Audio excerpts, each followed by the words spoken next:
requires an evacuation, please use the west side emergency doors and the stairways next to the elevator banks. Those in the third and fourth floor balconies, please use the stairways next to the elevator banks. The Assembly will hear an address by His Excellency Mokgweetsi Eric Kiabetswe Masisi, President of the Republic of Botswana. I request protocol to escort His Excellency.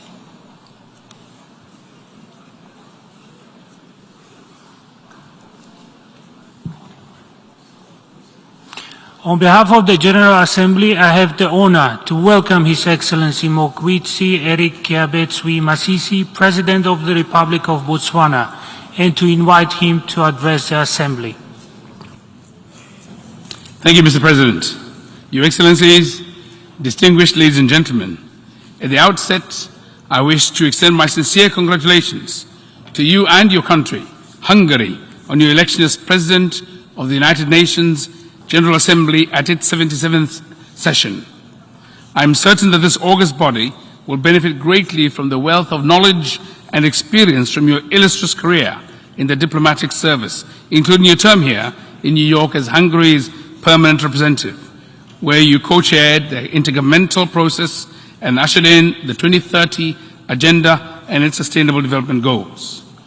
Mr. President, I must particularly express gratitude to the outgoing President for his close coordination and collaboration with other principal organs, particularly the Economic and Social Council, which Botswana was honored to lead as its 77th President.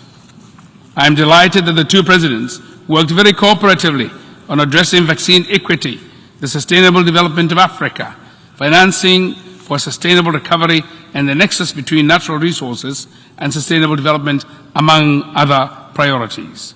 Close collaboration among UN principal organs of the United Nations is beneficial and must be promoted. Mr. President, Botswana endorses your choice of the theme for this session, that is, a watershed moment, transformative solutions to interlocking challenges. We concur with your observation that the current global challenges, namely the COVID-19 pandemic, the war in Ukraine, humanitarian challenges, and climate change, are complex and interconnected, hence require transformative solutions. Given the interconnectedness of these challenges, it is evident that they can only be effectively addressed in a holistic approach. This further demonstrates the enduring relevance of the United Nations Charter, which 77 years ago established the three founding pillars of the UN system, namely human rights, peace and security, and development, as interrelated and mutually reinforcing. As UN member states, we should look no further for these solutions than in the already existing key multilateral frameworks. Among these, the 2030 Agenda for Sustainable Development and its SDGs, the Paris Agreement, and the UN's 75th Anniversary Declaration, as well as the outcomes of major UN meetings. This session gives us an opportunity to reaffirm our commitment to these solutions. In his comprehensive report on our common agenda, the Secretary General has offered us a boost with concrete ideas and recommendations to accelerate implementation of the 2030 Agenda and close the existing gaps in our multilateral frameworks. Mr. President, I wish, therefore, to preface my remarks through which I will share my country's progress in recovering from the COVID-19 and towards a transformative and sustainable development by reminding this auspicious body of Botswana's road to development. Many in this room may only know the Botswana of now, which is an upper middle income country. This is a status that we are proud of, given that when we attained our independence, only 56 years ago, we were among the poorest in the world. However, we were fortunate to discover what has turned out to be the world's largest diamond reserve across the Kimberley Belt. For those less acquainted with the development path we've traveled as a country, this is not the entire reflection of the Botswana story. Our story is based on the humanity, the principle and tenacity that we have as a people, as Botswana. It is a story of the wisdom of our forefathers who avoid the misfortune that often accompany the discovery and exploitation of minerals in other parts of the world, and electing instead to turn the discovery of diamonds into a story for development. Botswana as a nation would never have been able to realize this development had we not held firmly to our belief in the principles of democracy centered on the rule of law, good governance, and the protection and enjoyment of basic human rights by our people. Mr. President, I must, however, admit that we face an uphill battle in our investment efforts to attract investors to help us diversify our economy away from dependence on diamonds. I have stood before this General Assembly and I have engaged at different fora when the opportunity arises to share the Botswana story with a view to encouraging partnerships to augment our efforts towards diversification. I trust that those that are attentive to our call are more in number, and I firmly believe that they too aspire to share a part of our story. In the meantime, diamonds are still the bedrock of our economy. It is in this respect that the words of the Secretary General, Antonio Guterres, and the call for a common agenda resonates with me. I liked in particular the call by the Secretary General for a global view whereby power, wealth, and opportunity are shared more broadly and fairly at the international level. For my country, this translates into a fair and equitable opportunity to use the resources that we have to develop our people and give them an equal opportunity to contribute and share in global wealth. As we continue to advocate for the Kimberley process, I wish to remind this august body that Botswana's story is unquestionable proof and living testimony that diamonds with good governance are for development. In fact, diamonds are a serious matter of livelihoods. I'll be hosting a side event on diamonds for development later this evening, through which I hope to further broaden conversations and allow our partners, both within the United Nations, governments, civil society, and the private sector, to join us in ensuring that my country, Botswana, will also be part of the United Nations family espoused around shared power, wealth, and opportunity as we endeavor to realize the 2030 agenda. Mr. President, despite our challenges, my government continues to play its part to contribute to the international agenda and in ensuring that access to medicines by our people is part and parcel of their health care, while ensuring that the economy also recovers from the pandemic.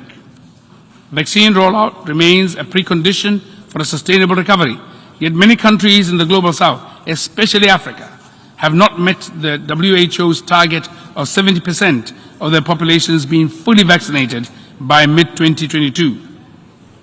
This underscores the urgent need to continue promoting vaccine equity through international solidarity, as well as addressing vaccine hesitancy by countering disinformation and raising awareness about the science-backed facts regarding the effectiveness and safety of the vaccines. Despite the challenges we encountered, which were common to many developing countries, Botswana has procured enough vaccines to administer to all eligible groups, thus enabling significant progress, with 64% of our population now fully vaccinated. However, much more needs to be done. It is in this context that Botswana continues to play an active role on this matter and recently also joined other member states in co-sponsoring the General Assembly resolution calling for the convening of a high-level meeting on pandemic prevention, preparedness and response during the 78th session of the General Assembly.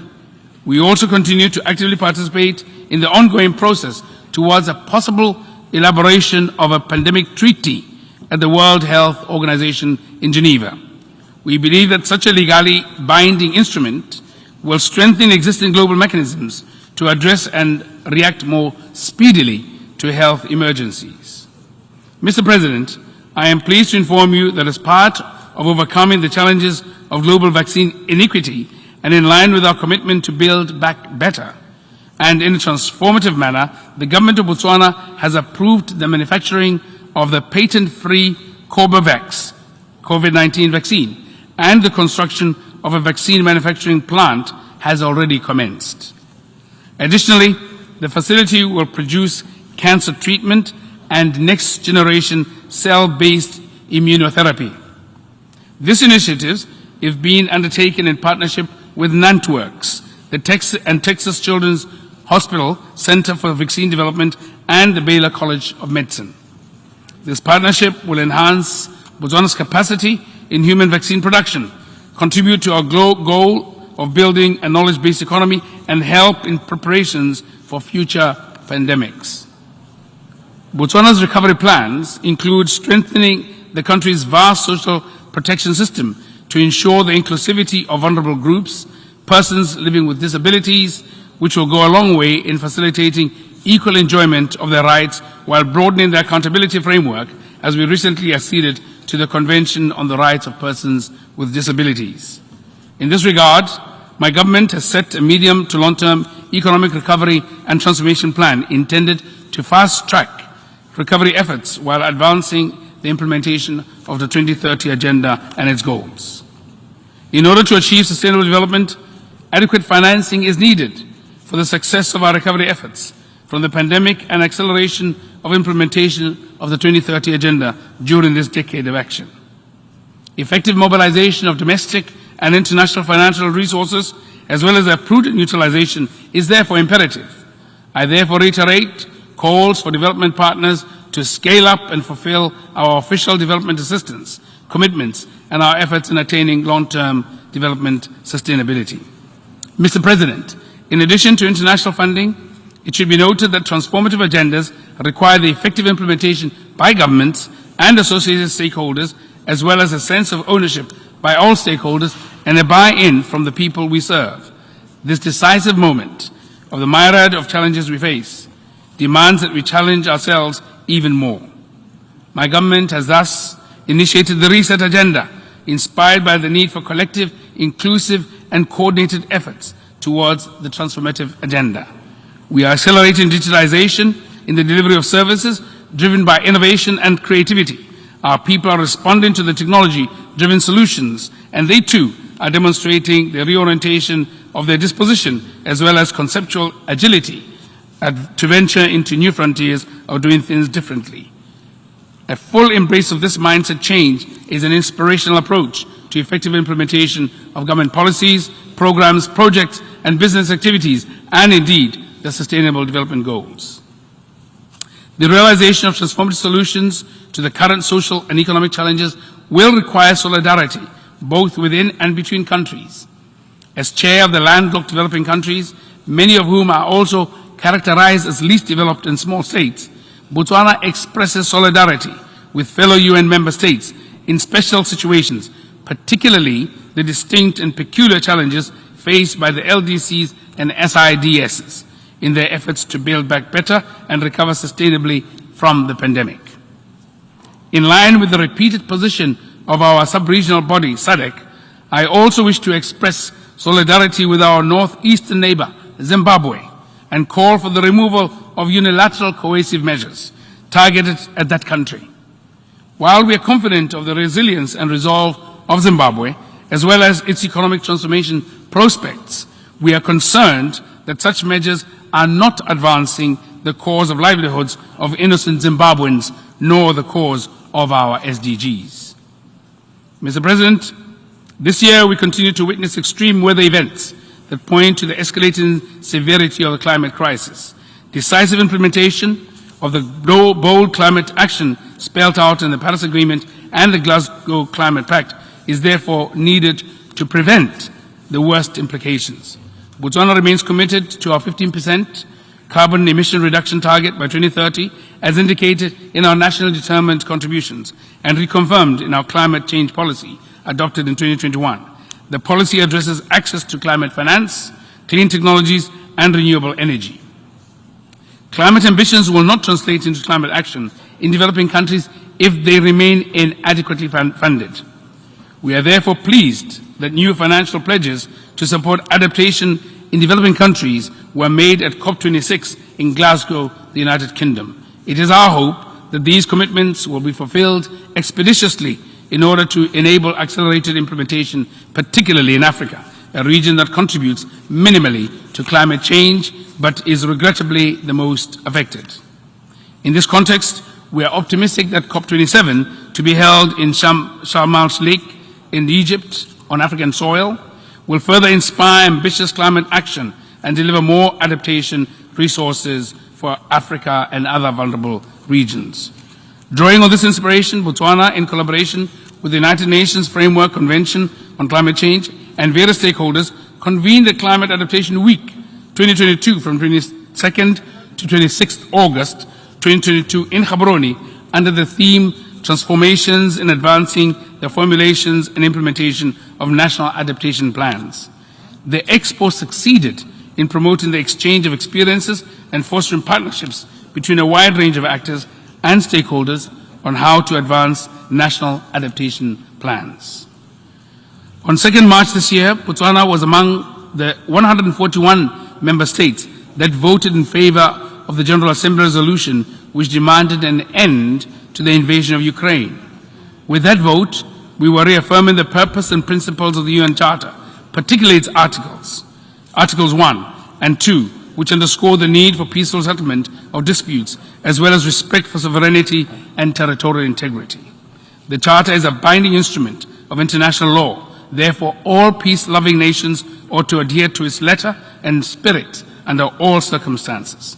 We therefore continue to call on all parties to recommit to finding peaceful and lasting solutions to the conflict through diplomacy and dialogue. The UN brokered talks that resulted in the Russian Federation and Ukraine signing an agreement on the Black Sea Grain Initiative are a testament that when given a chance, diplomacy and dialogue can yield results. If nothing else, the end of the Second World War and the founding of the United Nations in 1945 has demonstrated that only if we approach conflict based on solidarity and working together can we find peace. I commend the SG and the UN system, organizations, Turkey, and other stakeholders, including neighboring countries such as Poland, for rising to the challenges to address humanitarian needs in Ukraine and other crisis situations. As we continue to seek amicable redress of this worrying conflict, it is important that the UN system be particularly adequately resourced, given its critical work of saving lives and alleviating the suffering of victims of armed conflict, climate change, and other disasters. We, the collective member states of the United Nations, have the responsibility and mandate to strengthen international law, promote human rights and gender equality, and most crucial, to protect civilians in challenging peacekeeping environments.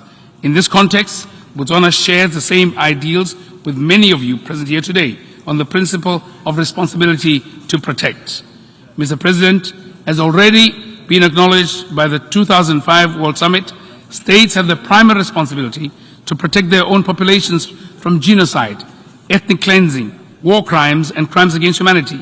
As part of the group of Friends on Responsibility to Protect, Botswana is co-chair, together with Costa Rica and Denmark, will continue to ensure that the membership of the United Nations pays attention to this important responsibility to reinforce global action.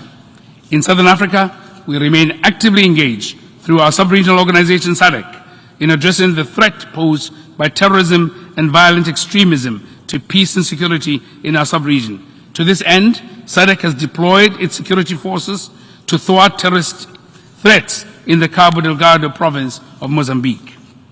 The UN response to today's crisis is a clear demonstration of its indispensability as the foremost organization in addressing global issues. From its system-wide response to COVID-19 to its swift action in relation to the humanitarian crisis in Ukraine and other crisis situations, the UN has proven to be fit for purpose. Nonetheless, there remains ample room for improving the organization's effectiveness in fulfilling the principles and purpose of the UN Charter. In this connection, we welcome recent reforms and proposals aimed at strengthening the UN system and enhancing its relevance in addressing contemporary challenges.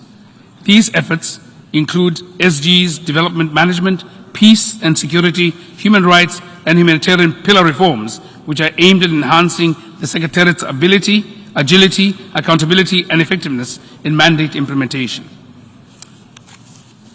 Mr. President, for a small country like mine, the reform of the United Nations is important only in as far as to ensure the equal voice of member states, regardless of size.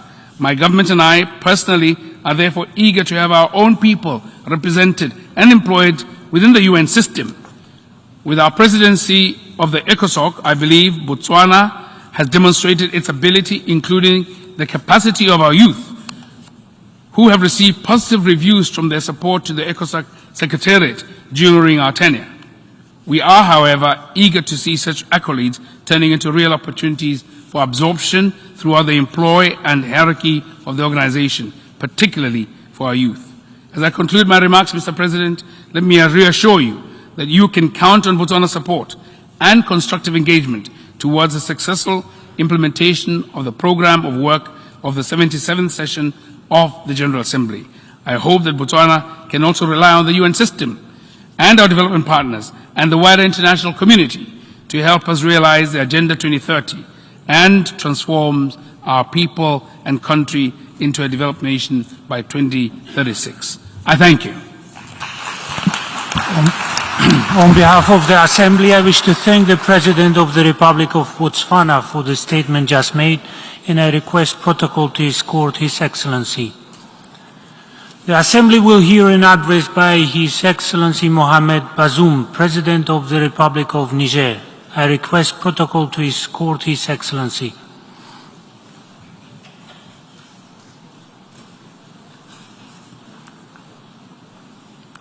On behalf of the General Assembly, I have the honor to welcome His Excellency Mohamed Bazoum, President of the Republic of the Niger, and to invite him to address the Assembly. Monsieur le Président, Excellences, Mesdames et Messieurs les chefs d'État et de gouvernement, Mesdames et Messieurs les chefs des délégations, Mesdames et Messieurs les représentants des organisations internationales, Mesdames et Messieurs. Monsieur le Président, de prime abord, permettez-moi de vous adresser mes chaleureuses félicitations auxquelles je joins mes vœux de succès pour votre brillante élection à la présidence de la 77e session ordinaire de l'Assemblée générale de l'Organisation des Nations Unies. Je voudrais saluer le leadership et l'engagement du secrétaire général des Nations Unies, M. Antonio Guterres, en faveur de la paix et du développement, de l'action climatique, de la maîtrise de la pandémie de la COVID-19, ainsi que ses efforts soutenus dans la recherche de solutions aux différents foyers de tension à travers le monde. Monsieur le Président, alors que nous sommes dans la décennie d'action pour la réalisation des objectifs de développement durable, l'urgence climatique crée des besoins humanitaires en même temps qu'elle exacerbe les défis de développement qui existent déjà. Des preuves alarmantes émanant du groupe d'experts intergouvernemental sur l'évolution du climat montrent que des points de basculement majeurs et de renversement irréversibles ont peut-être été atteints, voire même dépassés. Du fait du dérèglement climatique, le continent africain est exposé à l'aggravation de l'insécurité alimentaire, au déplacement des populations, aux sécheresses récurrentes et à la pression des ressources en eau. Devant l'urgence de cette situation, je me réjouis du fait que lors du dialogue spécial de haut niveau sur le thème de l'Afrique que nous voulons organiser le 20 juillet 2022 sous les auspices des Nations Unies, la communauté internationale ait reconnu que la COP 27 prévue en Égypte en novembre prochain est une opportunité unique d'ajuster ce déséquilibre. À cet égard, je tiens à exprimer l'attachement du Niger à la proposition des négociateurs africains d'un nouvel objectif de 1 300 milliards de dollars de flux financiers d'ici à 2025 pour mieux faire face aux défis climatiques. Au Sahel, l'ensemble géographique auquel appartient mon pays, le Niger, les changements climatiques qui influencent négativement les activités agricoles et pastorales, ainsi que les ressources en eau, sont également la cause des sécheresses extrêmes, de pluies diluviennes parfois et d'une augmentation des températures supérieures à la moyenne mondiale. C'est pourquoi Le Niger accorde une attention toute particulière à l'initiative africaine de la Grande Muraille Verte qui s'inscrit dans le cadre de l'agenda 2063 de l'Union africaine.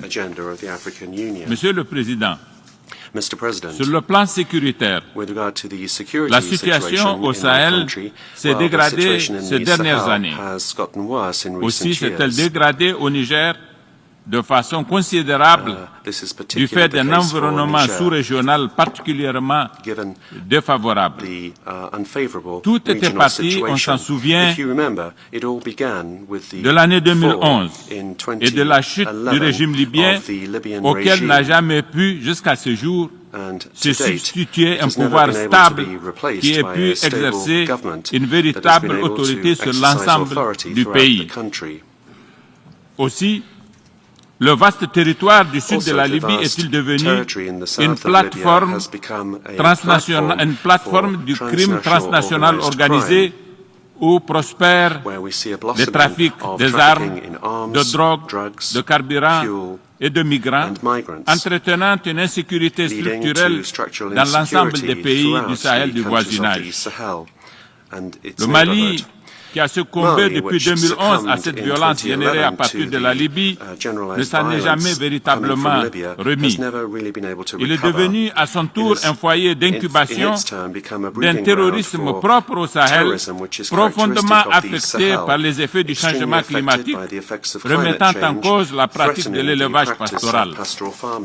Cet écosystème de la violence a eu un effet d'aubaine sur les jeunes bergers de communautés les plus affectés par le dérèglement climatique chez qui se sont développées de nombreuses vocations terroristes.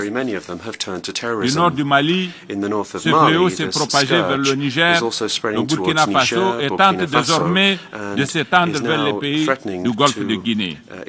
Cette violence comporte un tel potentiel de déstabilisation des institutions étatiques qu'elle a eu raison des régimes démocratiquement élus du Mali et du Burkina Faso, respectivement en 2020 et en 2022. Le Niger, mon pays, en plus de ce foyer terroriste dit des trois frontières, Mali, Niger, Burkina, fait face à un autre foyer terroriste dans le bassin du lac Tchad où opèrent les différents groupes qui se réclament de la nébuleuse Boko Haram. Monsieur le Président, en dépit des pesantes contraintes liées à ce contexte que je viens de décrire, mon pays fait preuve d'une grande résilience basée sur une gouvernance toute de sagesse, promouvant la culture de la tolérance et de la cohésion entre les communautés, ainsi que les règles de la démocratie et de l'état de droit. C'est cette option résolue en faveur des droits et des libertés qui a permis l'organisation des élections transparentes qui ont consacré la première alternance à la tête de l'État en vertu de laquelle un président démocratiquement élu a passé le témoin à un autre président démocratiquement élu en 2021. Notre expérience du Niger prouve, s'il en était besoin, que la voie la plus sûre pour conjurer les effets de la violence terroriste, c'est de renforcer le régime démocratique et non autre chose. La guerre contre le terrorisme nous impose en ce moment de consacrer des ressources importantes destinées à l'accroissement des effectifs de nos forces, à l'acquisition d'équipements adéquats et au renforcement des capacités de nos soldats.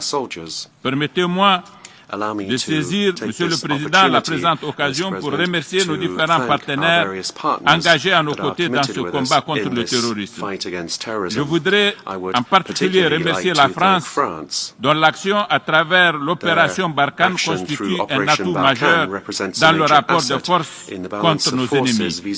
Je remercie également les États-Unis d'Amérique, la République fédérale d'Allemagne, ainsi que tous les autres pays engagés à nos côtés, selon diverses modalités aussi précieuses les unes que les autres. Monsieur le Président, il me paraît néanmoins indispensable de relever ici que l'engagement de la communauté internationale dans la lutte contre le terrorisme au Sahel comporte des lacunes qui méritent d'être identifiées et prises en charge. En effet, Ce terrorisme tire une grande partie de ses ressources financières du trafic transsaharien de la drogue en direction de l'Europe et de l'Asie via la Libye. L'essentiel des armes qui inondent le marché de la violence terroriste sahélienne viennent également de Libye. Nous sommes, me semble-t-il, en l'espèce face à une problématique qui n'est pas particulièrement compliquée. Pourquoi dès lors n'a-t-il pas été possible de mettre en place un dispositif adéquat avec les moyens nécessaires à cet effet pour combattre ce phénomène convenablement? Il est temps, Monsieur le Président, que notre réflexion collective, les grandes puissances présentes dans cette région et la communauté internationale de façon entière, avec nous, les pays de cette région, il est temps qu'ensemble, nous puissions engager une réflexion bien plus pertinente que nous l'avons fait jusqu'à présent, de façon à définir une action qui soit efficace dans la lutte contre le trafic de la drogue et le trafic des armes au Sahel. Monsieur le Président, malgré les défis auxquels nous faisons face, tels que décrits plus haut, le Niger entend rester un État solide et stable, adossé à des institutions démocratiques, résolument engagé dans le combat contre la pauvreté et pour le développement. Notre conviction profonde à cet égard est que le moyen le plus efficace pour combattre la pauvreté consiste dans la promotion du système éducatif. Les défis de développement pour le Niger sont résumés par les statistiques simples suivantes. Un taux de croissance démographique annuel de 3,9%, un indice synthétique de fécondité moyen de 7 enfants par femme, une première maternité pour près de 50% des filles avant l'âge de 15 ans, une population âgée à 50% en moyenne de 15 ans. Ces statistiques en disent long sur l'état du système éducatif dans notre pays. C'est la raison pour laquelle nous nous sommes engagés à agir avec résolution pour améliorer les choses en la matière. Aussi, le programme sur la base duquel nous avons été élus par le peuple du Niger vise-t-il à agir sur le double front de l'amélioration de l'accès et de la qualité de l'offre scolaire. S'agissant de la qualité, nous avons décidé de mettre un accent particulier sur la qualité de la formation des enseignants et une professionnalisation de la fonction de l'enseignant. En ce qui concerne l'amélioration de l'accès, notre politique met l'accent sur la construction d'infrastructures scolaires. L'autre aspect particulièrement important sur lequel je vais insister de notre programme éducatif vise l'équité du genre et réside dans la construction des internats pour les filles dans les collèges ruraux.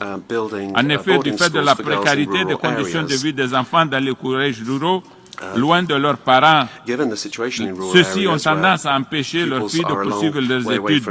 Ces adolescentes, aussitôt sorties du circuit scolaire, sont données en mariage, ce qui explique certaines des statistiques que j'ai annoncées plus haut. Les internats, en offrant aux filles la quiétude et la sécurité souhaitées par leurs parents, leur offrent en même temps les conditions pour poursuivre leurs études avec la possibilité de durer à l'école et d'y acquérir les compétences scolaires et professionnelles nécessaires.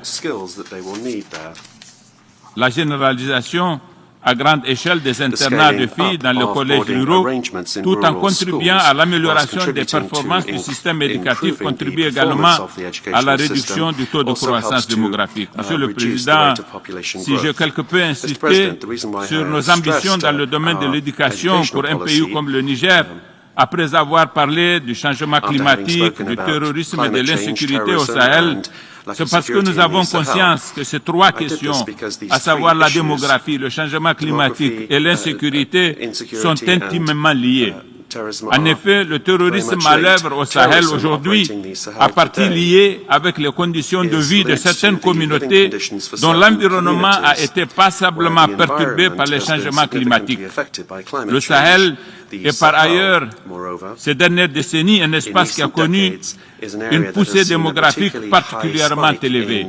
Ces deux phénomènes, à savoir la démographie et la dégradation du climat, en se combinant, ont créé à la faveur du désordre régional consécutif à la chute du régime du colonel Gaddafi en 2011, la situation de chaos que vivent les pays du Sahel aujourd'hui. C'est pourquoi, pour les Nations Unies, pour la communauté internationale, se mouvoir et disserter sur la violence terroriste ne suffit pas. Il faut agir en investissant les ressources qu'il faut dans l'éducation pour lutter contre la violence d'aujourd'hui et prévenir les violences de demain. Merci beaucoup, Monsieur le Président. On behalf of the Assembly, I wish to thank the President of the Republic of the Niger for the statement just made, and I request protocol to escort His Excellency. The Assembly will hear an address by His Excellency Adama Barrow, President of the Republic of the Gambia. I request protocol to escort His Excellency.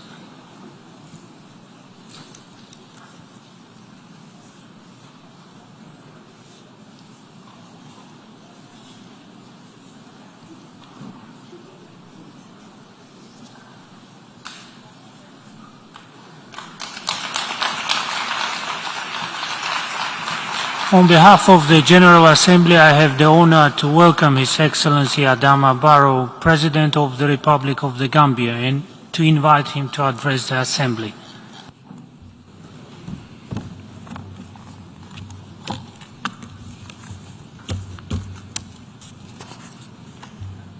Mr. President, Mr. Secretary General, Your Majesties, Excellencies, Head of State and Government, Heads of Delegation, ladies and gentlemen,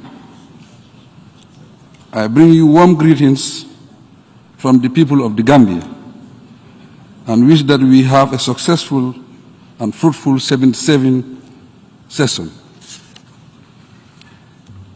It is regrettable that we could not convene a proper general summit over the last 2 years due to the COVID-19 outbreak. Allow me, therefore, to pay a special tribute to the millions of people who succumbed to the pandemic worldwide. In their memory, we must commit ourselves to better pandemic preparedness and response. Mr. President, my delegation congratulates you on your efficient role as President of the General Assembly, and I assure you of the Gambia's support during your tenure.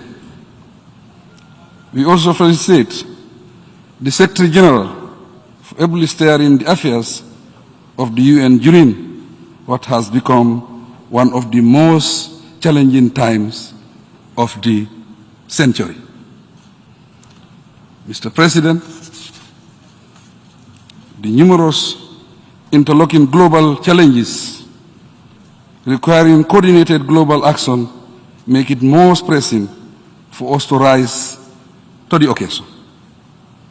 This makes the theme a watershed moment, transformative challenges to interlocking challenges, quite appropriate.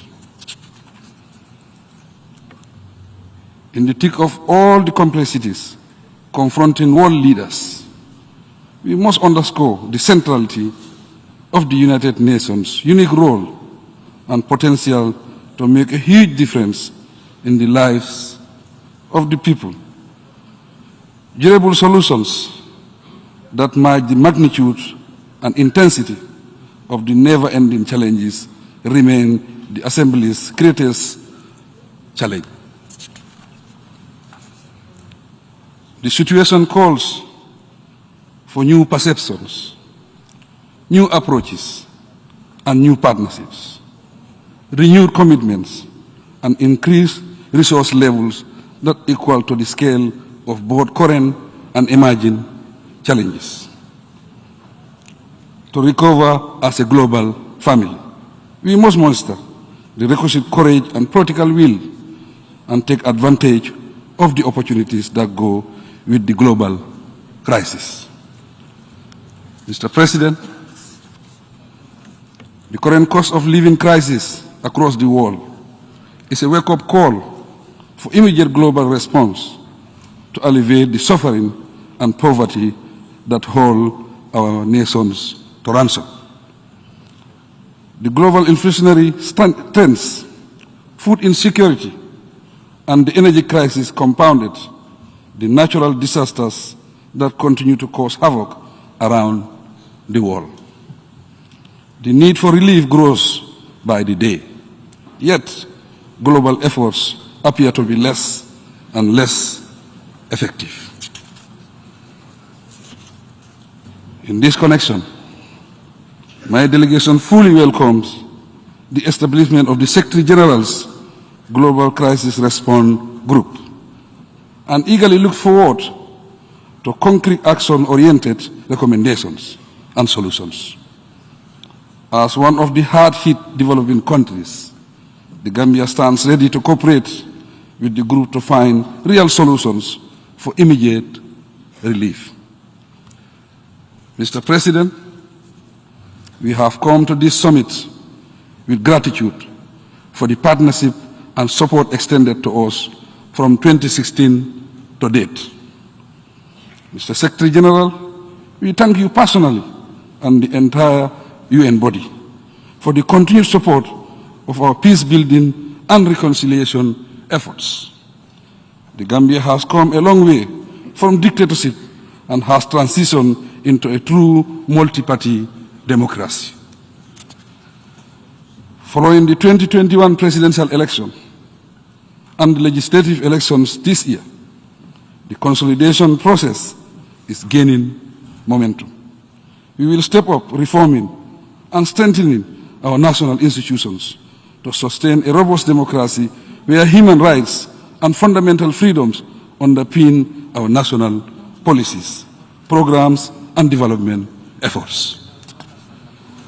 As we prepare to end the current electoral cycle with the 2023 local government elections, we are proud that the Gambia now have multiple political parties and vibrant civil society organizations with a sharp rise in public participation in national affairs.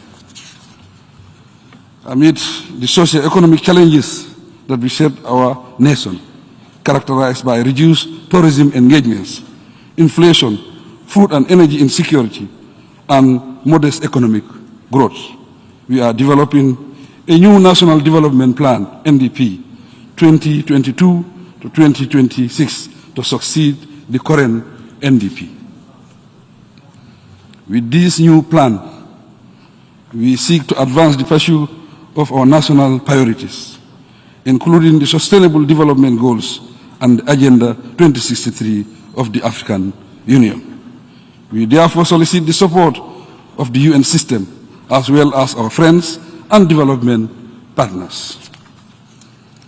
Our goal is to recover and grow our economy, transform digitally, and consolidate our democratic gains. Our resolve is to uplift our people from poverty, secure their livelihoods, and create new avenues to transition into a prosperous, peaceful, and stable nation. Because the youth and women form the greater majority of our population, the government will continue to empower them. Like all other genuine nations, we are committed to the global consensus that no country should be left behind in this decade of action.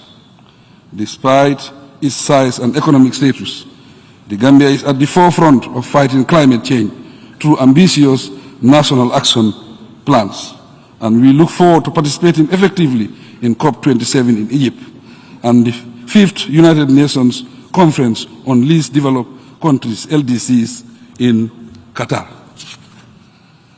Mr. President, accelerating development in Africa hinges on addressing the underlying causes of insecurity and underdevelopment. As a continent, our collective goal is to have a peaceful Africa where the people enjoy the dividends of peace, stability, and prosperity. African governments are committed to silencing the guns on the continent as a strategic objective. For this reason, we ask the United Nations and the international community to shoulder their fair share of the burden of the African Union peace endeavors. Our experience with keeping the peace in Africa is marked by isolated efforts in many instances. Africa must be provided with adequate equipment and the means to fully play its peace enforcement role on behalf of the international community. As a long-standing troop and police-contributing country, the Gambia will continue to support the Secretary General's action for peacekeeping initiative, and we welcome its reinforcement through the Action for Peacekeeping strategy. We are committed to improving the capacity of our officers through increased pre-deployment training, innovative partnerships, and more greater balanced peacekeeping development approaches. We must, however, review and do more to address the frequency deadly attacks against peacekeepers in mission areas by giving them realistic mandates. As sitting member of the African Union Peace and Security Council, the Gambia's commitment to peace and security in Africa and beyond remains unwavering. Mr. President, we have ongoing conflicts on our continent that need urgent international attention. The complexity of the challenges in the Sahel dictates multi-pronged approaches and intervention that would ensure sustainable peace and stability. So we must reconsider our assumption on this region and seek forward-looking solutions that empower the citizens. The current security and governance situation in Libya equally deserve a fresh thrust from the international community. We call on the contending parties on the ground to give the people a chance to live and coexist in peace. Mr. President, Moroccan sovereignty and territorial rights over its Sahara region should be reconsidered by all. In this regard, the government of the Gambia reaffirms its strong support for Morocco autonomy initiatives, which convincingly serve as a realistic compromise in accordance with UN resolutions. Development in the Horn of Africa also continue to be a source of serious concern. We request the leaders of the region and the international community to explore new options to restore peace in the area. We must equally come together to assist the region to combat terrorism through greater cooperation and intelligence sharing. The humanitarian crisis is enormous and calls for considerable international emergency aid. Mr. President, reverting to other important matters of global concern, we entreat the United States to end the long-standing embargo imposed on Cuba. The reason is that global solidarity and friendly cooperation should define relations between member states of the United Nations. In the Middle East, the Israel-Palestinian conflict needs a new impetus for lasting peace. As a people, the Palestinians deserve a state of their own. Hence, we call for a fresh peace initiative that includes the revival of the Arab Peace Initiative. Mr. President, we remain deeply disturbed by the horrors and humanitarian catastrophe arising from the ongoing Russia-Ukraine war. The destabilizing global economic conditions imposed on the rest of the world are unbearable. In Africa and elsewhere, the cost of living crisis and deepening inflation, with food and emerging insecurity and devastating our economies and continue to frustrate pandemic recovery efforts. Additionally, the debt burden has reached crisis level. We call for general debt relief. We implore Russia and Ukraine to heed the global plea for political dialogue and end the war. Africa is simply asking for global peace and friendly relations. Our survival and progress depend on global peace and stability. Mr. President, the plea of the Rohingya remain a matter of grave concern to the Gambia. We call on the Myanmar government to comply with the ruling of the International Court of Justice and end all human rights violations against the Rohingya. The Gambia will continue to defend their rights, Mr. President. As a responsible member of the international community, Gambia considers Taiwan as part of the People's Republic of China, and we advocate the adoption of the One China policy. We urge the international community, therefore, to fully respect China's sovereignty over Taiwan and avoid actions that undermine global peace. The Gambia fully supports the Secretary General's call for transformation and global solidarity in the landmark, our common agenda. In the same vein, in the landmark report, our common agenda. In the same vein, we support his effort to convene the Summit of the Future and the Sustainable Development Goals Summit next year. The renewal of global solidarity and regard for the less fortunate necessitated that we commit ourselves once again to leaving no one behind.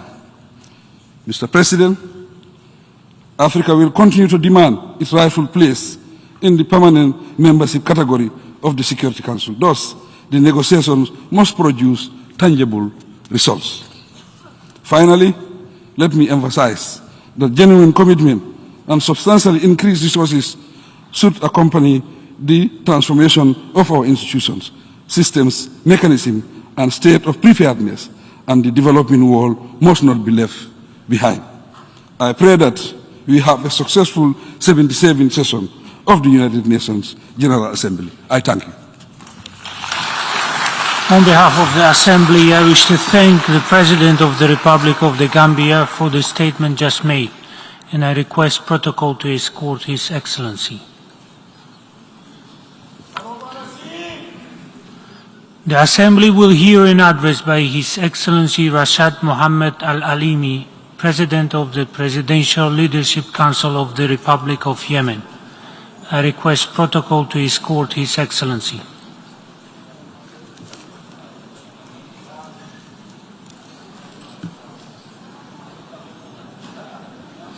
On behalf of the General Assembly, I have the honor to welcome His Excellency Rashad Mohammed Al-Alimi, President of the Presidential Leadership Council of the Republic of Yemen, and to invite him to address the Assembly. بسم الله الرحمن الرحيم. أصحاب الجلالة والفخامة والسمو والمعالي، السيد الرئيس، السيد الأمين العام، السادة المندوبين، السادة الحضور جميعا، السلام عليكم ورحمة الله وبركاته. في البداية أتقدم بخالص التهاني لمعالي السيد شابا كروسي ولبلده الصديق جمهورية المجر لانتخابه رئيسا للجمعية العامة للأمم المتحدة، متمنيا له كل التوفيق والنجاح في قيادة أعمال هذه الدورة التي تطمح وفق شعارها إلى حلول تحويلية لتحدياتنا المتشابكة. كما أتقدم بالشكر الجزيل لسلفه ممثل جمهورية المالدي عبد الله شاهد على ما بذله من جهد في خدمة أهداف ومبادئ هذه المؤسسة. وأود الثناء والإشادة أيضا بدور الأمين العام للأمم المتحدة أنطونيو غوتيريش في تعزيز حضور المنظمة الأممية وسط كل هذه التحديات العالمية المتشابكة، وهو شكر موصول لكافة موظفي الأمم المتحدة ووكالاتها ومبعوثيها الذين يبذلون جهودا كبيرة للتخفيف من معاناة شعبنا اليمني جنبا إلى جنب مع مساعيهم الحميدة ومحاولاتهم المستمرة لجلب السلام والاستقرار إلى بلدي الذي ينزف للعام الثامن على وقع الحرب وأزمة إنسانية كبرى من صنع الميليشيات الحوثية الإرهابية المدعومة من النظام الإيراني. كما أغتنم هذه المناسبة لأتقدم بخالص التهاني إلى أبناء شعبنا اليمني العظيم الذين يحتفلون بالتزامن مع انعقاد هذا الاجتماع بأعيادهم الوطنية 26 سبتمبر و14 أكتوبر و30 من نوفمبر التي مثلت محطات فاصلة من التطور الاجتماعي والثقافي وإعلان النظام الجمهوري في عام 1962 الذي يسعى الإماميون الجدد إلى الانقلاب عليه بعد 6 عقود من قيامه وتأسيسه على مبادئ الحرية والعدالة وإزالة الفوارق والتمييز العنصري ومشاركة المرأة وضمان الحقوق والحريات. السيدات والسادة، يشرفني أن أتحدث إليكم اليوم للمرة الأولى بصفتي رئيسا لمجلس القيادة الرئاسي في الجمهورية اليمنية، وهي السنة الثامنة على التوالي التي يقف فيها قائد يمني أمامكم. هذا الموقف ليحكي قصة الحرب والدمار والأزمة الإنسانية الأسوأ في العالم. يحمل قادتنا في كل مرة إلى رحاب هذا الصرح العظيم المزيد من الآلام والأوجاع، وذكريات عن القادة الشجعان والنساء والأطفال والجيران والأصدقاء وزملاء العمل الذين نفقدهم يوميا بسبب الحرب أو الأوبئة أو الأمراض أو الجوع. وكلما تباطأنا عاما آخر عن تقديم موقف حازم إزاء الملف اليمني، كلما كانت الخسائر أكثر فداحة والميليشيات والجماعات الإرهابية أكثر خطرا في تهديداتها العابرة للحدود، فضلا عن انتهاكاتها الفظيعة لحقوق الإنسان التي توحدت حولها أممنا تحت مظلة هذه المؤسسة على مدى أكثر من 70 عاما. وأنا هنا اليوم لأشارككم مجددا قصة الشعب اليمني العظيم والصبور وكفاحه ومعاناته وأسئلته التي تحاصرنا جميعا، وما إذا كان بوسعنا هذه المرة العمل الجاد من أجل وقف نزيف الدم وإنقاذ الأرواح وهزيمة التطرف والإرهاب وحماية إرادة شعبنا وتطلعاته المشروعة لاستعادة الدولة والمشاركة السياسية والعيش الكريم والتخلص من التطرف الديني والمذهبي والطائفي وزرع الكراهية بين الشعوب. السيد الرئيس، السيد الأمين العام، على طول الطريق كان موقف الأسرة الدولية موحدا إزاء المسألة اليمنية، وهو موقف يبعث على الاعتزاز والتقدير، بدءا بدعم خطة نقل السلطة على أساس المبادرة الخليجية وآليتها التنفيذية عام 2011 والشروع في مؤتمر الحوار الوطني الشامل الذي انتهى في يناير 2014 بمشاركة كافة القوى والمكونات اليمنية بمن فيهم الحوثيون، وأفضى إلى وثيقة مرجعية ضامنة للمشاركة الشعبية الواسعة وتحقيق تطلعات اليمنيين في الديمقراطية والعدالة والمواطنة المتساوية والمشاركة الواسعة للمرأة والحفاظ على حقوق الفئات الضعيفة وحرية الاعتقاد. وتوج هذا الجهد بانعقاد مجلس الأمن في صنعاء عام 2013. لكن هذا الحلم لم يستمر طويلا، حيث انقلبت الميليشيات الحوثية الإرهابية على التوافق الوطني المنبثق عن ذلك الحوار الشامل، وأعاقت طرح مسودة الدستور الجديد للاستفتاء الشعبي، وأطلقت حملة اجتياح واسعة للعاصمة صنعاء ومدن اليمن وملاحقة رئيس البلاد وحكومة التوافق الوطني إلى عدن سعيا لاغتياله، وسيطرت على مؤسسات الدولة كأمر واقع، وأعلنت الحرب على دول الجوار والعالم أجمع. وتلك كانت بداية قصة هذه الحرب المدمرة التي تحولت اليوم إلى مصدر تهديد حقيقي لأمن المنطقة وخطوط الملاحة الدولية وإمدادات الطاقة العالمية بأسرها. لقد أودت هذه الحرب أيها السادة بحياة مئات الآلاف من الأرواح والمصابين في غضون السنوات الماضية، وقذفت بأكثر من 20 مليونا إلى دائرة الجوع، كما شردت مئات الآلاف أيضا عبر الأقطار والقارات، وأكثر من 4 ملايين نازح إلى مخيمات داخلية في ظروف بالغة القسوة، وسحقت سبل العيش وهامش الديمقراطية الناشئ، كما جلبت الأوبئة والفيضانات المرتبطة بالمتغيرات المناخية سنويا الموت والدمار المكلف، مع انهيار شبكة الحماية والرعاية الحكومية، ما تجعل خياراتنا لإنقاذ الأرواح محدودة في ظل تعنت الميليشيات الإرهابية ورفضها كافة المساعي لتحقيق السلام المستدام والتفرغ لإعادة بناء بلدنا وتنميته.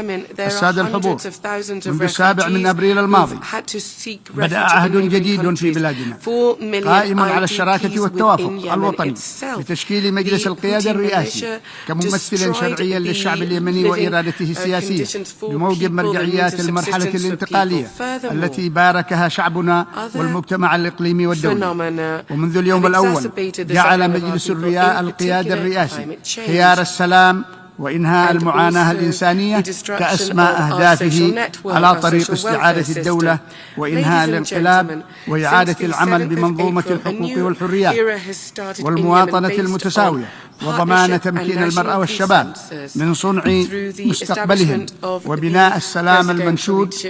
وعلى مدى ال6 أشهر الماضية عمل مجلس القيادة الرئاسي بشكل وثيق مع حكومة الكفاءات السياسية والأشقاء في التحالف الداعم للشرعية بقيادة المملكة العربية السعودية ودولة الإمارات العربية المتحدة والشركاء الإقليميين والدوليين على برنامج إصلاحات عاجلة لتفعيل المؤسسات وتحسين الخدمات وكبح انهيار العملة الوطنية والسيطرة على الآثار الجانبية للتضخم الحاد والأزمة الغذائية العالمية. كما أعطينا أولوية لبناء المؤسستين الأمنية والعسكرية وإعادة تشكيل مؤسسة السلطة القضائية بما بعد نحو عامين من التوقف ضمن حزمة من الاستحقاقات المرتبطة بمكافحة الفساد ومحاربة الإرهاب والجريمة المنظمة وتفعيل أجهزة إنفاذ القانون وتحقيق العدالة وحماية الحريات العامة والسلم الاجتماعي.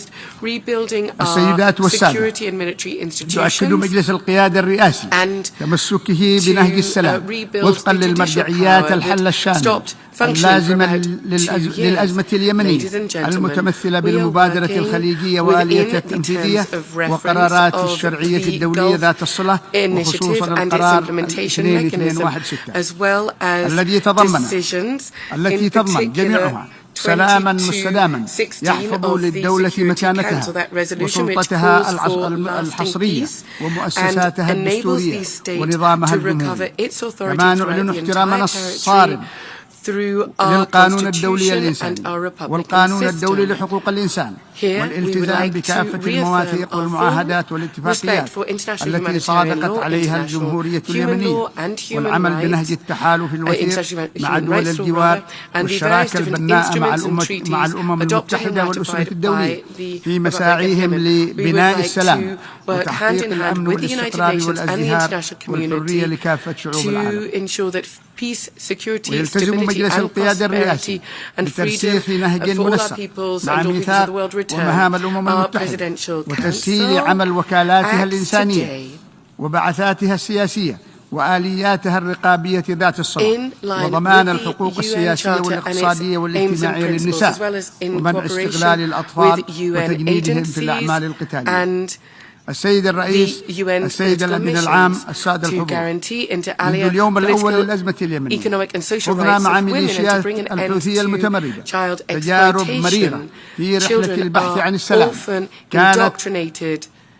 نكثت فيها بكافة العهود والالتزامات بدءا باتفاق السلم والشراكة غداة اجتياحها للعاصمة صنعاء في سبتمبر 2014 ومرورا باجتماعات جنيف الأولى والثانية ومشاورات الكويت واتفاقية ستوكهولم وصولا إلى الهدنة القائمة التي فقدنا خلالها في الحكومة الشرعية نحو 300 شهيد وأكثر من 1000 جريح بخروقات الميليشيات الإرهابية.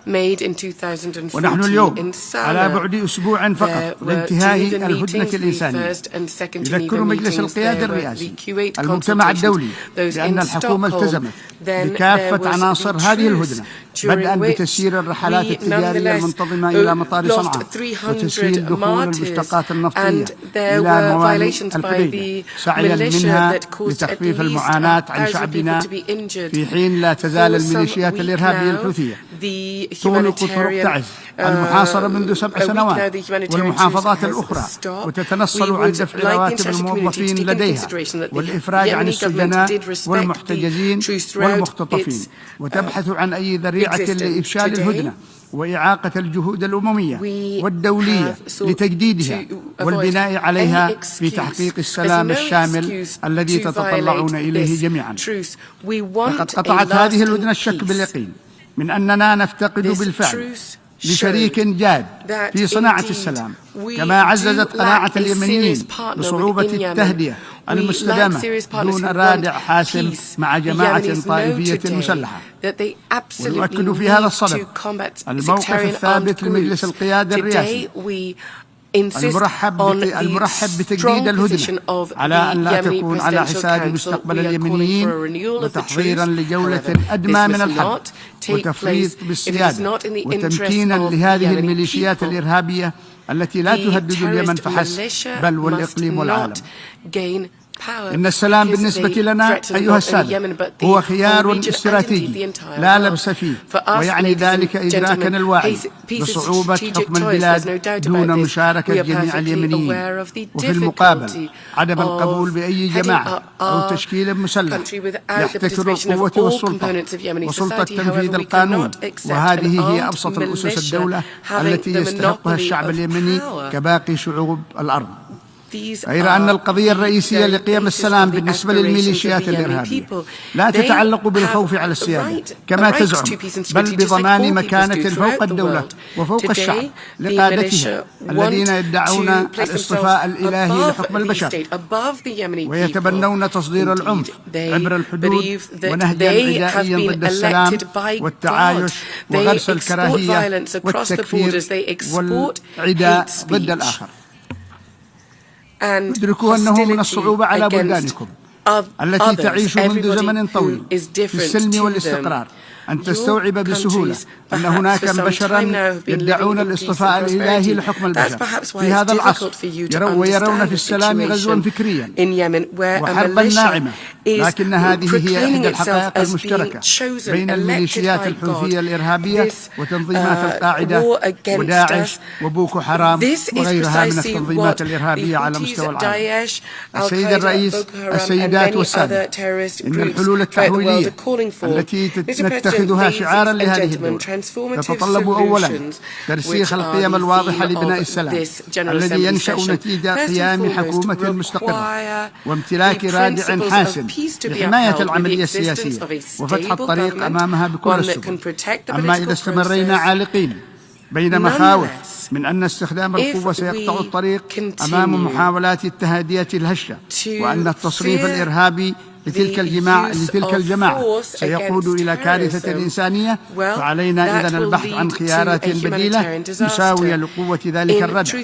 وليس هناك أفضل من أن يدعم المجتمع الدولي الحكومة الشرعية لتتمكن من الانتصار لقيم الحرية والسلام والتعايش. إن الدبلوماسية بمفهومها الأكاديمي تقوم على تقريب وجهات النظر المختلفة، وهي لا يمكن أن تمارس بحسب هذا التعريف إلا في إطار نظام معترف بشرعيته وعدم الاتصال بالكيانات التي تنكر قواعد النظام الدولي، وإلا كان ذلك نكثا بمبادئ وميثاق هذه المؤسسة. السيد الرئيس، السيدات والسادة، بينما ينشغل العالم عن معاناة اليمنيين وأصواتهم المطالبة بالحرية والعيش الكريم ببؤر أخرى من التوتر حول العالم، كان معنا أشقاء كرماء على طول المسار في تحالف دعم الشرعية بقيادة المملكة العربية السعودية الشقيقة ودولة الإمارات العربية المتحدة، الذين بذلوا دماءهم وأموالهم وتحملوا مسؤولية الدفاع عن دولة عضو في الأمم المتحدة نيابة عن المجتمع الدولي، وفتحوا بلدانهم لاستضافة الملايين من أبناء شعبنا اليمني المشردين سواء للعمل أو الإقامة أو العلاج أو التعليم. وقد تلقى مجلس القيادة الرئاسي وحكومة الكفاءات السياسية هذا العام دعما في مختلف المجالات democratic government was set up alongside the Presidential Council. This government enjoys the support of the Kingdom of Saudi Arabia and the United Arab Emirates. There have also been many commitments undertaken by the United States and the European Union and also the United Kingdom. فإن حجم الفجوة التمويلية تزداد اتساعا مهددة بإغلاق المزيد من برامج الإغاثة المنقذة للحياة بما في ذلك الغذاء والرعاية الصحية وإلى جانب أهمية الاستجابة العاجلة لنداء المنظمات الإنسانية يكون من الأهم أيضا الاستثمار في مشروعات مدرة للدخل قابلة للاستدامة وضخ التعهدات والتمويلات عبر البنك المركزي اليمني في عدن دعما للعملة الوطنية وأسعار السلع الأساسية التي من شأنها أو من شأن انخفاضها المساهمة في التصدي بشكل أفضل لشبح المجاعة المحرقة. كما ينبغي ألا تمنعنا عراقيل الميليشيات الإرهابية من تحمل مسؤولياتنا الأخلاقية لتفادي التسرب النفطي الوشيك في البحر الأحمر لأكثر من 1,000,000 برميل من الخام المخزون على متن الناقلة صافر منذ 5 سنوات ما يهدد بكارثة بيئية مدمرة تفوق 4 أضعاف التسرب الذي سببته oil tanker situation. في شمال المحيط في شاطئ المحيط الهادي عام 1989. وبهذه المناسبة نتقدم بالشكر لكل الدول ورجال الأعمال اليمنيين الذين ساهموا بدعم خطة إنقاذ الناقلة صافر التي حولتها الميليشيات الحوثية الإرهابية إلى ورقة سياسية واقتصادية للابتزاز والتكسب والارتزاق. السيدات والسادة، إننا نضم صوتنا إلى كافة الدول في الدعوة إلى ضمان حرية الملاحة الدولية ومكافحة التطرف والإرهاب والقرصنة ودعم الإجراءات الرامية لمنع انتشار الأسلحة الدمار الشامل وعلى رأسها برنامج إيران النووي وصواريخها البالستية ودورها التخريبي في المنطقة.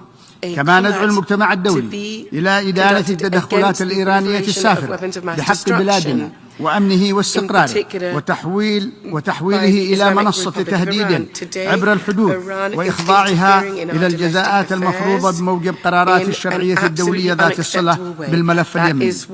وفي هذا السياق ندعو الدول الأعضاء إلى الالتزام بنظام حظر الأسلحة ومواجهة النفوذ الإيراني المزعزع للاستقرار في المنطقة ومنعه من تزويد ميليشياته بالتقنيات العسكرية كالصواريخ البالستية والطائرات المسيرة التي تستخدم لارتكاب أعمال إرهابية بحق المدنيين في بلادنا ودول المنطقة بما في ذلك زرع ملايين الألغام المحرمة دوليا في البر والبحر واستهداف خطوط البلاحة الدولية في انتهاك صارخ للقانون الدولي.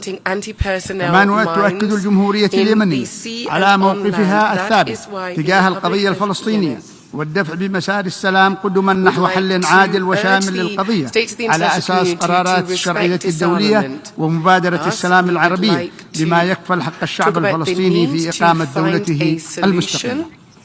السيد الرئيس، السيدات والسادة، يبدأ الإعلام العالمي لحقوق الإنسان بالتأكيد أن الاعتراف بالكرامة المتأصلة في جميع أعضاء الأسرة البشرية وحقوقهم المتساوية هو أساس الحرية والعدل والسلام في العالم.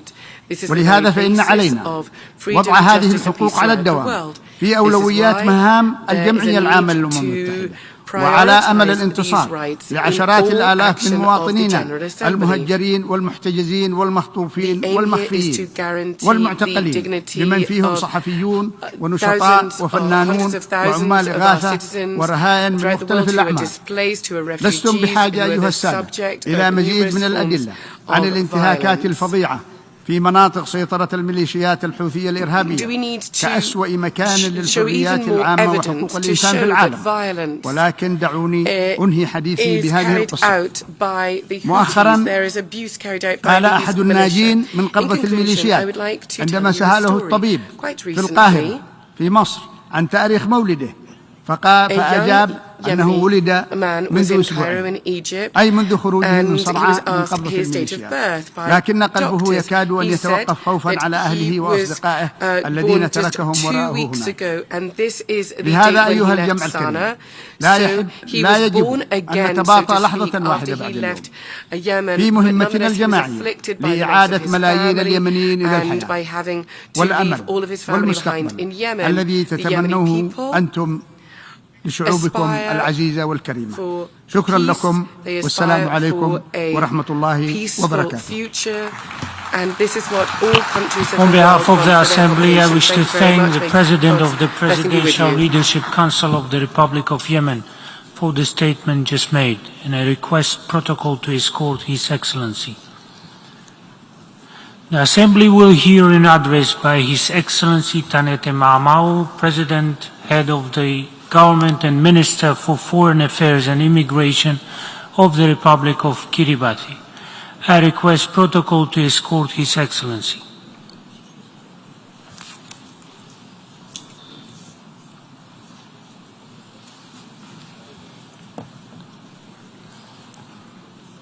On behalf of the General Assembly, I have the honor to welcome His Excellency Taneti Mamao, President, Head of the Government and Minister for Foreign Affairs and Immigration of the Republic of Kiribati, and to invite him to address the Assembly.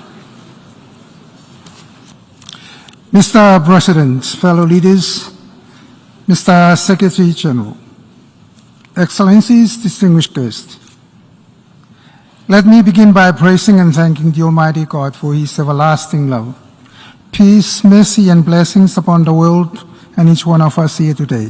In His holy name, Mr. President, I join previous speakers in congratulating you and the government of Hungary for your election as President of the General Assembly. Mr. President, please be assured of Kiribati's full support and cooperation as you steer the helm of this august body to make the 77th session a watershed moment for the many interlocking challenges facing humanity. In the same token, I congratulate and thank the outgoing President of Maldives for a resoundingly successful 76th session, as demonstrated in the accomplishment of his many new initiatives. He has infused a renewed sense of faith and hope in the power of a united humanity and a stronger multilateralism. The most remarkable legacy of his leadership has been for the inclusion of underrepresented member states within the workings of the United Nations. Never before have the small island developing states been diversely and widely represented within the realms of the office of the President of the General Assembly. And to the Secretary General of the United Nations, thank you for your stellar and steady leadership, especially during these very difficult and trying times. Kiribati welcomes and fully endorses your reappointment for a second term to further advance and complete a comprehensive overhaul of the United Nations in meeting its obligations for the peoples it serves. We also appreciate the restructuring of a multi-country office aimed at bringing the UN closer to the people on the ground. The establishment of the UN's multi-country office for the Northern Pacific region, which includes Kiribati, is a symbolic notion of bringing the UN closer for effective and tailored delivery of the UN agency services. We hope to see more tangible developmental activities occurring in this remote and underrepresented region of the United Nations. I wish to also acknowledge the great contributions and services that the UN agencies have delivered to my country and people. In particular, I would like to convey a big thank you to the UN Police for all the assistance and support that has enabled our Kiribati Police to participate for the first time in the UN peacekeeping missions, starting with UNIMIS in South Sudan. Mr. President, 76 years ago, in establishing the United Nations Charter, our founding fathers committed to cooperate to prevent future wars and eliminate root causes of wars and other violent conflicts in society. They agreed to restore the godliness, dignity, and worth of human person and improve the standard of living for all, to name a few. Today, we take stock of the progress made toward those goals, along with new commitments, and to reflect and assess if we have truly lived up those values. Mr. President, as a small island developing nation, multilateralism is central to the sustainable development of Kiribati. It offers a variety of opportunities to engage on global issues that are of importance to the well-being of our people. With an ocean area large enough to fit the whole of Europe, our Kiribati vision for 20 years and foreign policy objectives has been on the promotion of ocean health and wealth. This includes both the risk from nuclear submersibles traversing our waters and the damage effect of illegal, unregulated, and unreported activities on our fisheries. Most importantly is the health of our people, especially those who were exposed to the nuclear test blast on Christmas Island. We are grateful for the leading role together with Kazakhstan on Articles 6 and 7 of the Treaty on the Prohibition of Nuclear Weapons concerning assistance for persons and environments harmed by nuclear testing. Two of the initiatives that we proposed are now reflected in the Vienna Programme of Action. The first is the establishment of a voluntary trust fund to assist countries, communities, and people and environments harmed by nuclear testing. Second is the creation of a scientific advisory body to help provide the science needed to address health and environmental problems occasioned by past nuclear testing. We are grateful to the countries that have already pledged support and made contributions for these initiatives, and especially those who are not yet state parties to the Treaty on the Prohibition of Nuclear Weapons. Let me be clear on this, Mr. President. Humanity should be free now and forever from the test and use of nuclear weapons. This is why my government has decided to invite the United Nations to use Christmas Island as a global or sub-global center for anti-nuclear researches and related programs and activities. Mr. President, the choice of the theme of the 77th session cannot be more appropriate and timely. A cloud of uncertainty and fear continues to cast over humanity in light of the 2-year-long COVID-19 pandemic. Communities, families, and businesses are still reeling from the effects of the pandemic. Compounding these devastations are the persisting challenges of climate change that manifested in coastal erosion, reducing available land space, and droughts that affected the livelihood of many persons. The Ukraine war has added to the despair and uncertainty through the unnecessary loss of lives, scarcity of food grains, increase in food and fuel prices, interest rates, and many more. The consequences of COVID-19, climate change, and the war in Ukraine are clear examples of interlocking challenges that must be addressed urgently using the 77th session's motto of solidarity, sustainability, and science. Solidarity underscores the sustainability of science and its advances. We saw this through the record-breaking production of vaccines, which have saved millions of lives. By emulating the success of sharing vaccine production, of sharing science discoveries, we can ensure many more receive life-saving vaccines and medicines. On this note, I would like to take this opportunity to thank all those who have assisted the people of Kiribati in many ways through vaccines, financial support, and others during the COVID-19 pandemic. Climate change is another area in which science has and continues to make advances in the science of understanding the root causes and ways to address climate change. However, the lack of solidarity, even through multilateralism, continues to be the stumbling block to address the global change emergency. The targets that have been agreed and set under the Paris Agreement, including the financial pledges, continue to remain out of reach. Mr. President, these challenges and the many others have caused much human suffering in the past 7 decades. All but have one thing in common. They are curated by the people in positions of power and influence. Much of this irresponsible, selfish, and heartless behavior are part of what the late Queen Elizabeth II referred to as the darker side of human nature.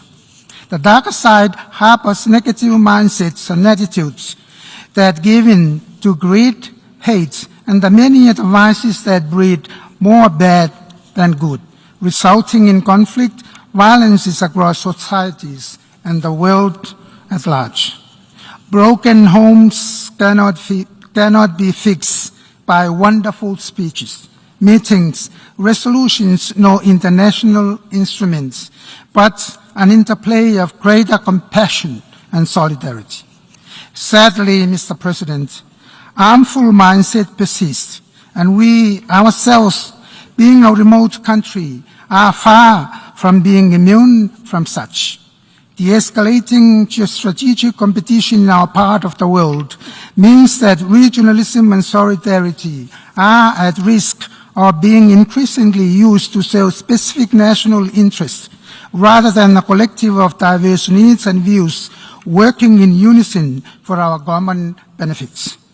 As is the case now, any differing views and sovereign decisions that deviate is at the risk of being vigorously scrutinized and labeled a foe through a security lens rather than a genuine desire to pursue sustainable development for the country and its people. Likewise, efforts undertaken by Kiribati to prepare for its graduation from the least developed country status as recommended by the UN are scrutinized. With limited resources, we are committed to drive our developmental agenda and ensure sustainability when we graduate by maximizing the benefits from the Phoenix Islands protected area and many others. Our developmental agenda are grounded on our culture, traditional values and norms, practices and aspirations for the benefit of our people. Yet, they continue to be oppressed by neo-colonial thinking that does not take into account our needs, our priorities, and our national interests. This is a system of global thinking that remains steeped with legacies of environmental destruction, which our people have now inherited, as is the case of the mining of Panaba Island. We must work together to ensure that the solution and actions to correct these legacies and local watershed moments work hand in hand with actions and solutions for today's interlocking challenges. Wendell Berry pointed out that global thinking is often merely a euphemism for abstract anxieties or passions that are useless for engaged efforts to save actual landscapes. Multilateralism should never be viewed as a one-size-fits-all scenario. We are reminded that it is best to reorient our work through locally grounded planning and action that focuses on the actual scaled-down watersheds commonly addressed. Mr. President, we have a duty as leaders entrusted with the power to decide and as enablers of solutions for the security, peace, and well-being of our people that is sustained through education, awareness, and financing. Acting together side by side in unison and solidarity, making decisions and taking actions based on reality and facts derived from natural law and true science is a precursor for the transformative solutions we need. Let us all agree to make the 77th session a watershed moment, a moment for renewed positive mindset, a moment for true discipleship action, and a moment for a prosperous, peaceful, and secure world for all. I believe that together in unison and solidarity as one human family, and with God's blessing, we can do it, and certainly we can do it. I conclude by sharing our traditional blessings of the Maori, the Rai, or the Tapemore. I thank you all. On behalf of the Assembly, I wish to thank the President, Head of the Government, and Minister for Foreign Affairs and Immigration of the Republic of Kiribati for the statement just made, and I request protocol to escort His Excellency. The Assembly now will hear an address by His Excellency Emmerson Dambudzo Mnangagwa, President of the Republic of Zimbabwe. I request protocol to escort His Excellency.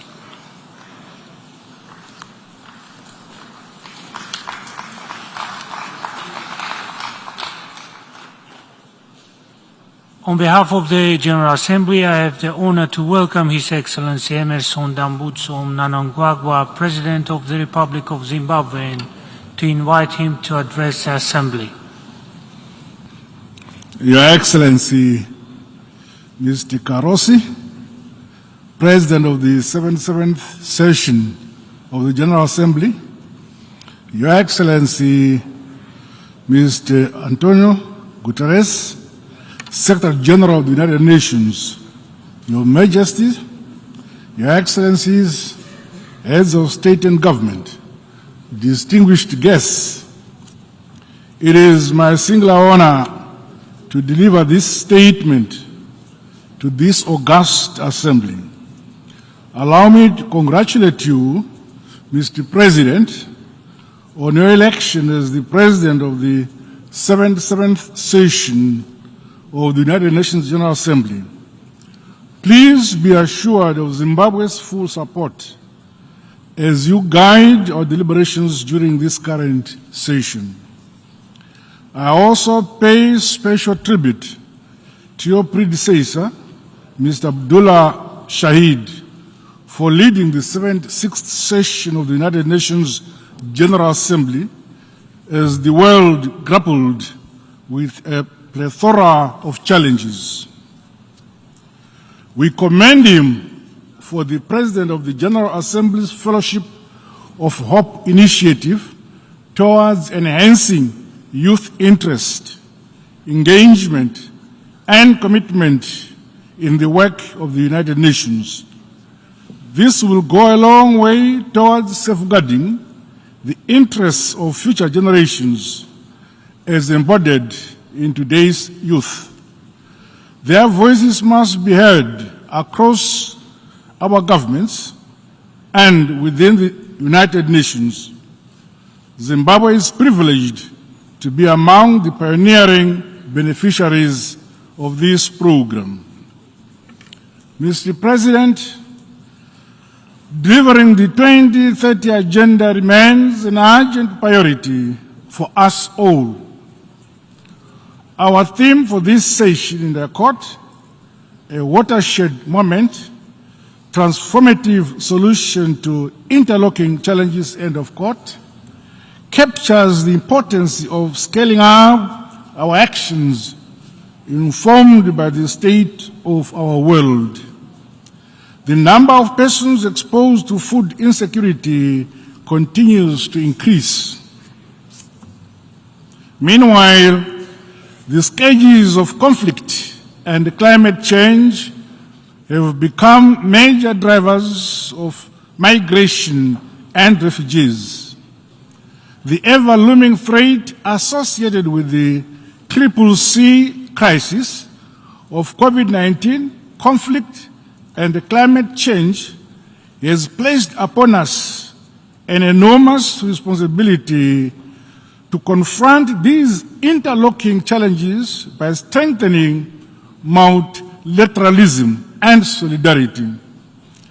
Terrorism, biodiversity, loss, desertification, pollution, and cybercrime, among other challenges, reinforce the urgent need to implement the inclusive and transformative solutions that leave no one and no place behind.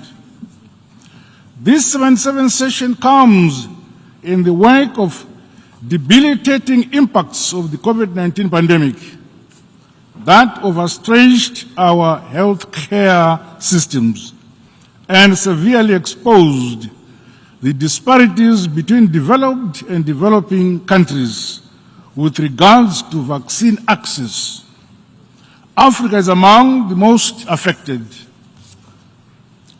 The lessons from the pandemic should inspire and enable the United Nations General Assembly to urgently scale up means to build multi-pronged capacities that must guide our collective response to future pandemics and other global challenges.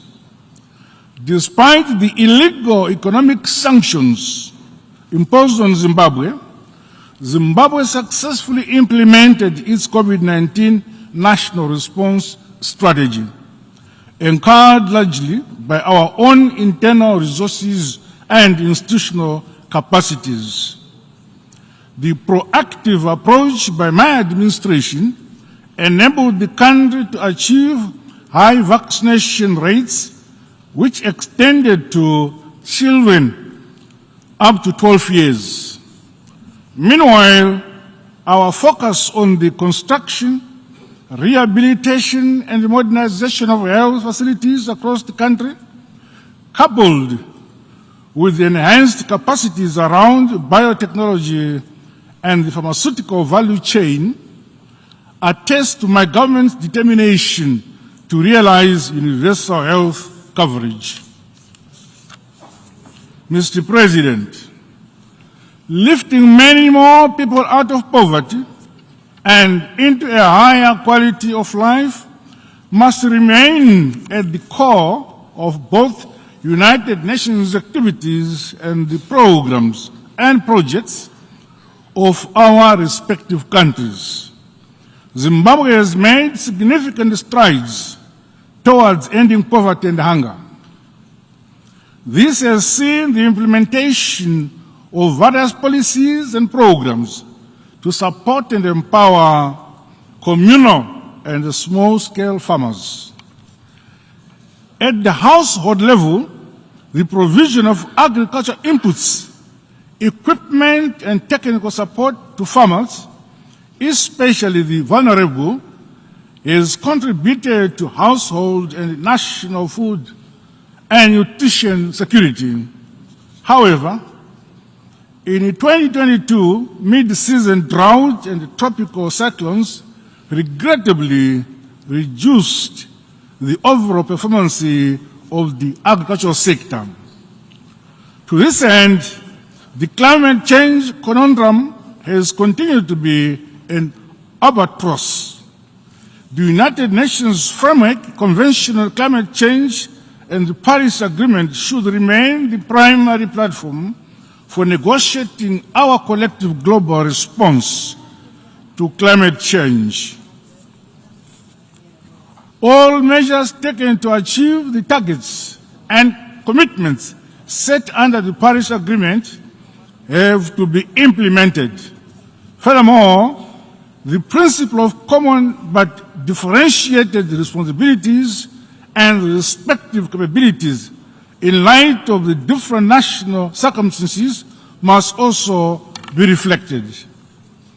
Financing for climate change has remained inadequate, leaving the scope for effective and just transition to renewable energy among developing countries under serious threat.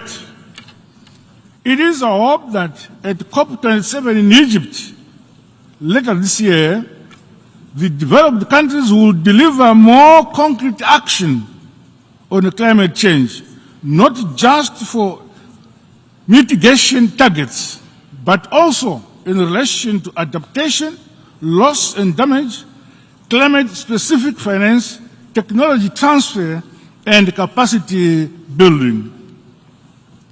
In our case, Zimbabwe is making concerted and deliberate efforts to integrate climate action into our national policies, strategies, and planning.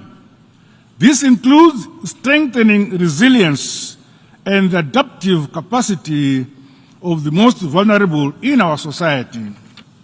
Additionally, my government is implementing an ambitious program to increase the number of dams for irrigation. The program is expected to create green belts across the country as we reduce dependency on rain-fed agricultural activities while enhancing export-led production and productivity. Our comprehensive agriculture transformation strategy is focused on increasing production and productivity across the agriculture spectrum. This was instrumental in our unprecedented realization of national wheat self-sufficiency as well as increased exports in horticulture. The provision of technical extension services for improved land and water use has seen widespread adoption of climate-smart agricultural innovations with evident upward increase of incomes among communal and smallholder farmers, as well as women and youth in agriculture. Mr. President, Zimbabwe is committed to Agenda 2030 and has to this end mainstreamed the 17 SDGs into our National Economic Development Blueprint. The National Development Strategy, we acknowledge the support of the United Nations in the alignment of this strategy to the Sustainable Development Goals. Economic reforms have been implemented, resulting in significant progress in sectors such as agriculture, manufacturing, mining, and tourism. Our Zimbabwe is open for business mantra has fostered the private sector for inclusive and sustainable development. Massive infrastructure development projects, which include the dams, energy plants, and the roads, have broadened our national economic asset base, as well as production and productivity enablers, while enhancing regional connectivity and integration. The current global financial architecture has demonstrated its inadequacies to address the challenges that confront us. Increasing and unsustainable debt burden, prohibitive cost of borrowing, illicit financial flows, and exploitation of natural resources from developing countries have all combined to relegate developing countries to the periphery of the global financial system. There is therefore need for a global financial system which is just, more inclusive, and responsive to the challenges we face. Equally, the international trade architecture under the World Trade Organization has remained largely exclusive and indifferent to the needs of developing countries. The African Continental Free Trade Area is thus expected to be the panacea for Africa to trade and stimulate economic growth and development. The AfCFTA must be complemented as we strive to improve production and trade in goods and services. Liberalization of services and the strengthening of competition policy and intellectual property rights, as well as the adoption of digital trade, should also be enhanced. Mr. President, Education is a key driver of sustainable development with a direct impact on SDG 4, SDG 5, on gender equality, and SDG 17 on partnerships for the goals. Zimbabwe has embarked on reforms based on our heritage-based education 5.0 model, which emphasizes on science, technology, innovation, and industrialization. These are indeed necessary tools to leap forward the modernization and industrialization of our countries in the developing world. My government is equally providing quality, inclusive, and accessible education through the rollout of a phased free primary school education system. The Transforming Education Summit during this high-level week is a timely and a welcome development which should help revitalize the education sector, more so after COVID-19 induced disruptions. My country knows that more work needs to be done globally to close the gender gaps that are often aggravated in times of crisis. Opportunities are being created for all Zimbabweans, especially for women and the youth, to realize their individual and their collective potential. Milestones have thus been achieved in the implementation of SDG 5 on gender equality, leading to expanded empowerment and employment opportunities for both the women and the youth. The proportional representation for women in Parliament is enshrined in the Constitution. Under my leadership, Zimbabwe has legislated reserved youth seats in the National Assembly. To further strengthen participatory democracy and good governance, my government has introduced a 30% quota for women in local authorities. This is more important as women bear the brunt of poor service delivery at the local level. The establishment of gender and youth focal desks within government ministries has helped to mainstream the issues of young people, particularly young women. Mr. President, sustainable socio-economic development is an indispensable imperative for the enjoyment of the fundamental rights of any people. The policy of devolution and decentralization has seen increased budgetary support directly to the local authorities. Communities right at the village, ward, and district levels are now making independent decisions and prioritizing their programs and projects informed by the most pressing needs at their level.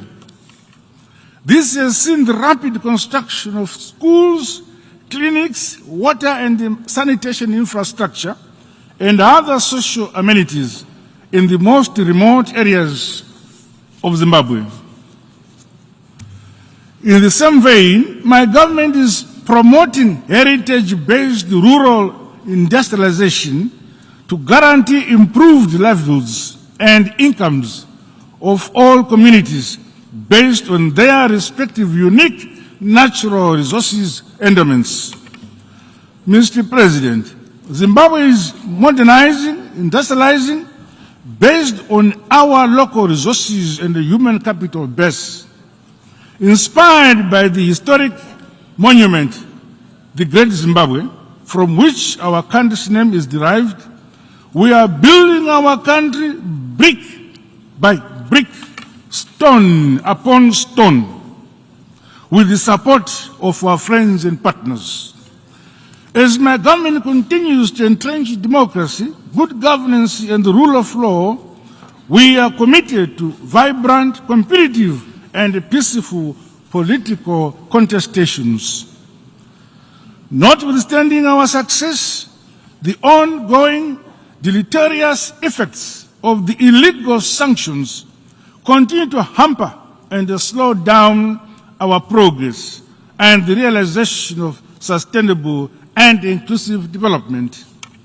Zimbabwe is a peace-loving country.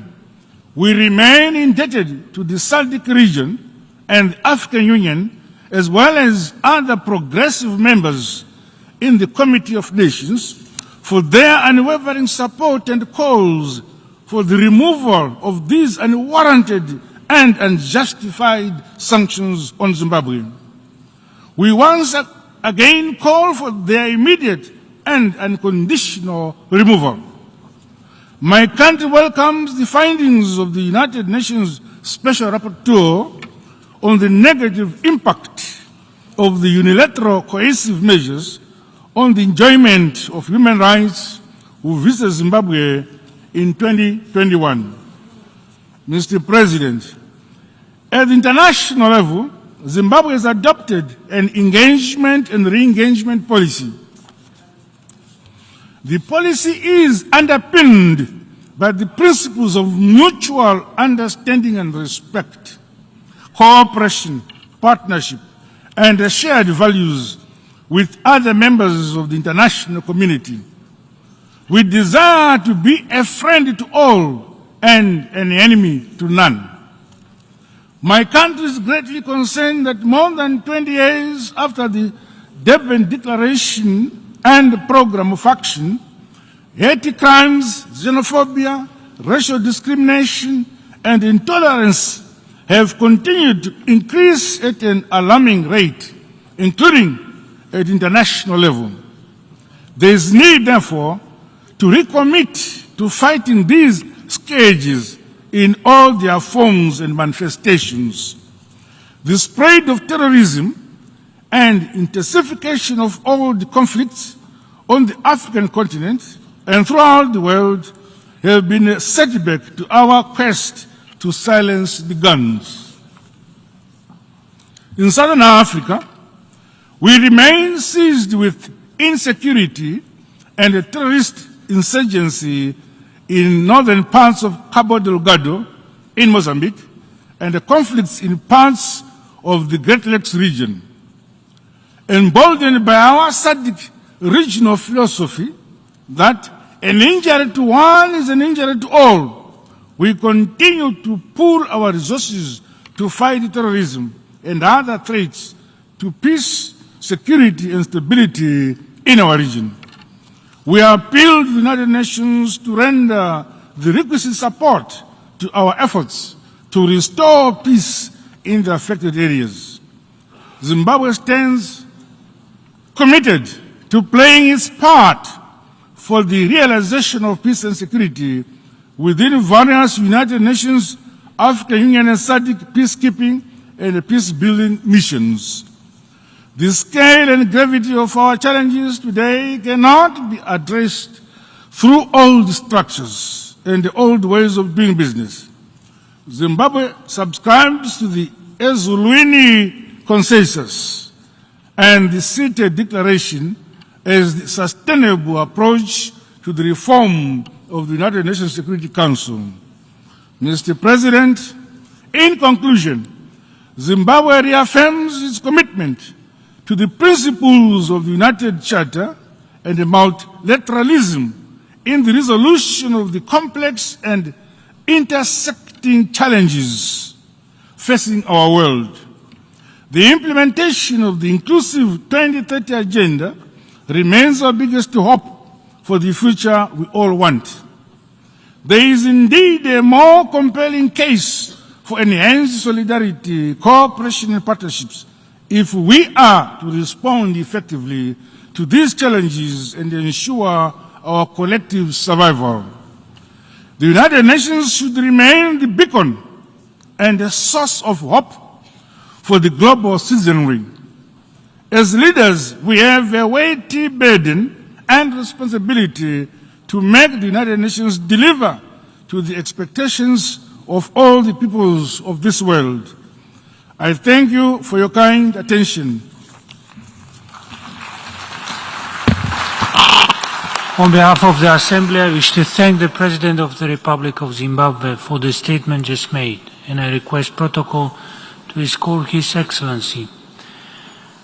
Now the Assembly will hear an address by His Excellency Umaro Sissoco Embalo, President of the Republic of Guinea-Bissau. I request protocol to escort His Excellency.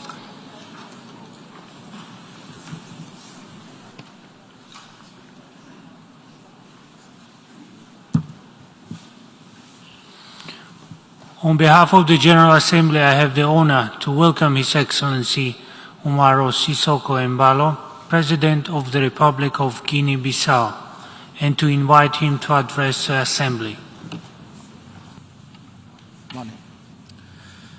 Senhor Presidente, Mr. President, senhores chefes de Estado honorable e de heads Governo, of state and government, senhor Secretário-Geral, Mr. General Secretary, minhas senhoras, ladies meus and senhores. gentlemen, Permitam-me expressar I would as like to minhas warmly calorosas felicitações congratulate ao senhor Kasaba Mr. Korossi, Kasaba da Korossi Hungria, from Hungary pela sua eleição na for qualidade de his election Presidente as the President da of the 67ª sessão 77th session da Assembleia of Geral the United das Nations Nações General Unidas. Assembly.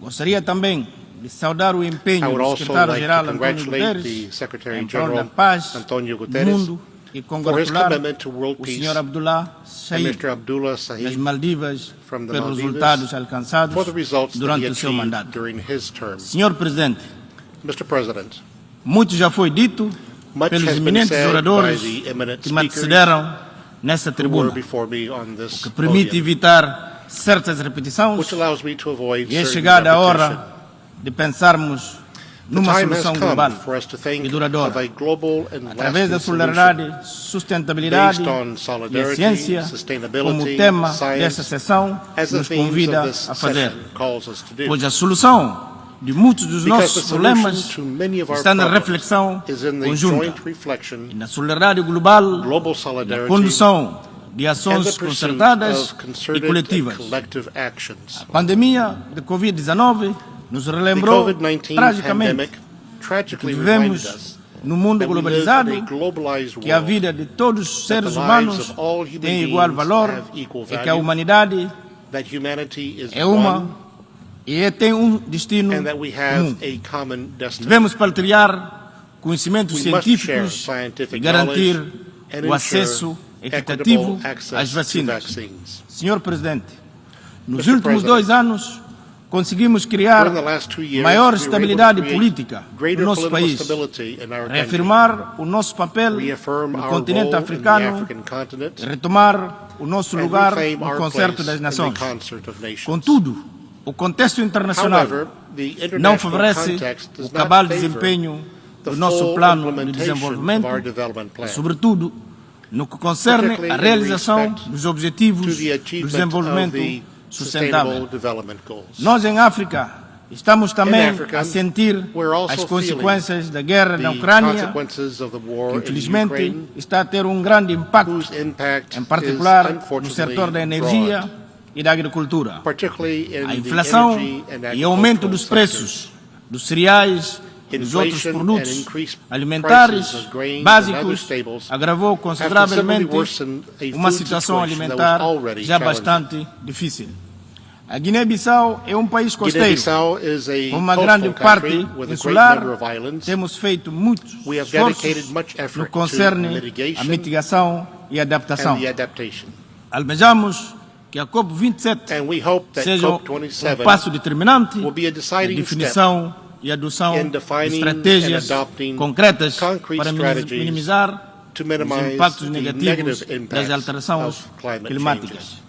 Senhor Presidente, Mr. President, permitam-me, na qualidade de Presidente da allow me, Autoridade dos as Chefes de Estado the e do chairman of the Governo authority da of the África Ocidental, ECOWAS, a heads CEDEAO, of state and government, recordar a nossa sub-região to remind you enfrenta that grandes our desafios sub-region em faces matéria de great segurança security e que challenges precisamos de paz and that para we need garantir peace o in desenvolvimento order to e o ensure the bem-estar development and das nossas well-being populações, of our que people, constituem who a nossa primeira are our riqueza. primary wealth. A estabilidade de grande parte The do nosso stability continente em of a geral great part of our e continent África in Ocidental general, em and of West particular Africa in está particular, ameaçada pela insegurança threatened causada pelo terrorismo, by the insecurity caused extremismo by terrorism, violento e a criminalidade violent extremism transnacional, and transnational com crime, agravante das violações which dos violates the princípios do principles Estado de of the Direito, rule of law da democracia. and democracy. A CEDEAO criou quadro político, jurídico, ECOWAS created a mecanismos political and estruturais legal framework para a and prevenção structural e mechanisms resolução de to crises prevent and políticas, resolve institucionais, political and mas institutional contudo, crises. os desafios permanecem However, inúmeros the challenges e continue difíceis to be de numerous resolver. and difficult to overcome. Pensamos da ajuda internacional We need para international travar assistance o avanço to do stop terrorismo the advance na África of Ocidental terrorism in West e em Africa toda a zona do and Sahel. in the Trata-se entire Sahel de region. uma ameaça à paz, à This is a segurança threat to internacionais, international peace and que para security. ser eficazmente And combatida in order to combat deve it necessariamente effectively, envolver we must toda a involve comunidade the internacional entire international e a ONU community em and particular. the UN in particular. Senhor Presidente, Mr. fui President, recentemente escolhido para I presidir was recently chosen a Aliança to dos chair Líderes Africanos the African Leaders contra a of Malária, Alliance, ALMA. ALMA. E de acordo com os dados da OMS, According to 96% the WHO data, dos casos globais de malária e 96% of the malaria 98% das cases mortes globally por malária and ocorrem em África. 98% of the malaria Nosso deaths continente occur in Africa. não atingiu de Our continent has not reduzir achieved a incidência e a the mortalidade establishment of da the malária goals em to reduce 40% malaria até and 2020. mortality by 40% Uma etapa by fundamental na 2020. eliminação And this was a da malária fundamental step no in continente eliminating africano malaria in the até African continent by 2030. 2030. Por isso, mais do que nunca, Therefore, precisamos de tomar medidas more than ever, adequadas we need to para adopt proteger appropriate a measures todos. to protect Em all todos os lugares everywhere das doenças from infecciosas, infectious diseases. gostaria de aproveitar I would like esta to take this oportunidade opportunity to para call convidar on all todos os countries, países, governos, governments, doadores e donors, parceiros de desenvolvimento a and development contribuírem partners para reabastecimento to do Fundo contribute Global. to the Juntos replenishment of the e de global maneira fund. solidária, podemos Together acabar and in com a solidarity, malária we can end de uma vez malaria por once todas and for e all salvar milhões de and vidas save millions humanas. of human lives. Senhor Presidente, Mr. President, falando da solidariedade entre os Estados e speaking povos, of solidarity among não podemos states and esquecer peoples, de mencionar we cannot forget Cuba to mention Cuba e a necessidade and the do need embargo for americano this American contra embargo este país against irmão our fellow ser nation imediatamente to be levantada. immediately Para lifted. concluir, quero enfatizar In conclusion, que a I Guiné-Bissau, want to emphasize apesar that de ser Guiné-Bissau, pequeno despite being a país small com meios limitados, country não poupará os limited seus esforços com will vista not a spare any contribuir efforts in para a order to manutenção da contribute paz, to maintaining da peace, estabilidade stability, e a and proteção security on our planet. do nosso planeta. Estamos determinados em We continuar are resolute a participar in continuing ativamente to actively na participate consolidação do in the multilateralismo consolidation of e na multilateralism promoção do and the diálogo promotion of e da dialogue cooperação entre os and países cooperation e among povos the do mundo. nations and Muito peoples obrigado. of the world. Thank you very much. On behalf of the Assembly, I wish to thank the President of the Republic of Guinea-Bissau for the statement just made, and I request protocol to escort His Excellency. The Assembly will hear an address by His Excellency Azale Assoumani, President of the Union of Comoros. I request protocol to escort His Excellency.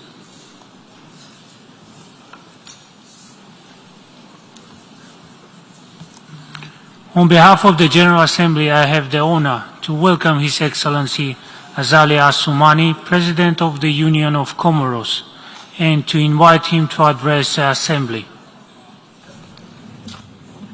Excellences, Monsieur le Président de l'Assemblée générale, President of the General Assembly, Excellences, Monsieur le Secrétaire général, Secretary General, Majesté, Altesse, Excellences, Your distingués Majesties, représentants des Excellences, pays et distinguished des institutions representatives en of vos rangs et qualités, Mesdames et Messieurs, Member States, ladies and Assalamu gentlemen, alaikum wa rahmatullahi wa barakatuh. Je voudrais avant tout propos adresser mes chaleureuses I would like félicitations to address my warm à Son Excellence congratulations M. Abdullah Shahid to His Excellency pour Mr. Abdullah l'efficacité Shahid avec for the laquelle efficiency il a dirigé with les which travaux he led the work de la 66e of the session de notre 76th Assemblée, session of our à General Son Excellence Assembly, M. Jabba Kourouzi, and His Excellency qui lui Mr. Gassaba succède Kouroussi, pour sa who brillante succeeded élection him. et I lui assurer congratulate you on your outstanding de la election, and I solidarité can des assure you of Comores the pour solidarity réussir of à sa the mission. Comores in your task. J'adresse aussi mes remerciements I would à Son also like Excellence to thank Monsieur Antonio Guterres, secrétaire général de l'ONU, pour son investissement soutenu ainsi que celui de l'ensemble de ses équipes au service de la paix et du développement. Majesté, Altesse, Excellence, honorable assistance. Cette 77e session de l'Assemblée générale de l'ONU se tient à un moment particulièrement délicat de la vie de la communauté internationale. D'une année à l'autre, la face du monde change profondément. Il y a 3 ans, en effet, nos pays sont entrés dans la plus lourde crise sanitaire de leur histoire, marquée par la pandémie de Covid-19. Cette pandémie, comme vous l'avez suivi, a mis à genoux tous les pays du monde et démontre que, petits ou grands, nous sommes tous égaux devant le risque épidémiologique qui est aujourd'hui l'un des pires scénarios auxquels doit faire face notre village planétaire. À cet égard, l'Union des Comores tient, une fois encore, à adresser ses remerciements et sa reconnaissance à toutes celles et à tous ceux qui ont travaillé d'arrache-pied pour fournir en quelques mois des solutions efficaces permettant de redonner espoir au monde et de sortir progressivement de cette crise qui a sérieusement ébranlé les économies mondiales. Et comme si tout cela ne suffisait pas, une autre crise causée par l'invasion de l'Ukraine est venue montrer à nouveau et de la façon dramatique la fragilité du système multilatéral qui nous réunit pourtant aujourd'hui. Nous voyons renchérir au fil des jours le prix du blé et des autres produits alimentaires à des niveaux jamais atteints, ce qui met en péril la sécurité alimentaire en multipliant les risques de pénurie et de famine. Et c'est pourquoi mon pays condamne avec la plus grande fermeté cette invasion, un acte de notre temps, et exhorte la communauté internationale de convaincre la Russie et l'Ukraine de reprendre dans les meilleurs délais les chemins du dialogue et du respect mutuel, seul élément capable d'ouvrir la voie à la cessation des hostilités. Je voudrais au reste saluer les accords d'Istanbul de juillet dernier, menés sous les auspices du président turc, M. Erdogan, du secrétaire général des Nations Unies, M. Guterres, visant à permettre l'exportation de millions de tonnes de céréales bloquées dans les ports ukrainiens. Ces accords, qui méritent d'être consolidés, sont la preuve que le dialogue peut et doit toujours prévaloir pour éviter au monde de plonger dans le chaos et la misère. Honorable assistance, outre les préoccupations liées aux conflits, aux crises sanitaires et alimentaires actuelles, la communauté des nations doit poursuivre sa quête de solutions idoines aux problèmes politiques et territoriaux liés à la souveraineté des États et à la dignité des nations. C'est dans ce sens que je réitère ici, au nom de ma délégation, l'impérieuse nécessité de trouver une solution rapide, juste et équitable à l'injustice flagrante que subit la Palestine. Nous devons trouver en effet une solution qui consacre le droit du peuple palestinien à disposer d'un État souverain avec Jérusalem-Est pour capitale, vivant en harmonie, en parfaite sécurité avec l'État d'Israël, car, comme dit l'adage comorien, on choisit les amis, mais on ne choisit pas les voisins. S'agissant de la question du Sahara marocain, je tiens à réitérer ici la puissante faille de l'Union des Comores au principe de la marocanité du Sahara. L'initiative marocaine d'autonomie de cette région dans le cadre de la souveraineté du royaume chérifien constitue à nos yeux la meilleure base pour parvenir à une solution rapide, pragmatique et durable à ce conflit régional qui n'a que trop duré. Ainsi, mon gouvernement encourage fortement le dialogue entre nos deux pays frères que sont le Maroc et l'Algérie et salue toutes les initiatives susceptibles de contribuer à assurer la paix dans cette région, en particulier la relance du processus politique sur la base des résolutions du Conseil de sécurité des Nations Unies. Dans le même chapitre, relative à la souveraineté des États, l'Union des Comores renouvelle sa position sur la nécessité pour la République populaire de Chine de recouvrer son intégrité sur la présence chinoise de Taïwan. Dans ce contexte, et compte tenu des menaces qui pèsent aujourd'hui sur la paix, que chacun perçoit et appréhende, mon gouvernement invite toutes les parties prenantes aux différents conflits de faire preuve de retenue et d'esprit de responsabilité. S'agissant de la situation hautement préoccupante du Sahel, nous savons par expérience combien il est dangereux de laisser naître des foyers de tension qui deviennent ensuite des terreaux fertiles à l'expansion du terrorisme international. Mon gouvernement est d'autant plus attentif à cette question que nous avons vu monter en puissance en Afrique australe, le phénomène barbare des Shebab qui constitue une menace au sol et en mer pour l'ensemble du continent. Je réaffirme ici, comme je l'ai dit, comme je l'ai fait l'année dernière, devant cette auguste assemblée, que ces groupes qui menacent la paix dans le monde ne sont pas des musulmans. Ce sont tout simplement des terroristes qui n'ont rien à voir avec l'islam, une religion de paix, de tolérance et de vivre ensemble. Toutefois, nous sommes conscients que derrière ces phénomènes terroristes contemporains que nous devons combattre énergiquement se cachent aussi beaucoup de frustration au sein d'une jeunesse sans repère et un mal d'avenir.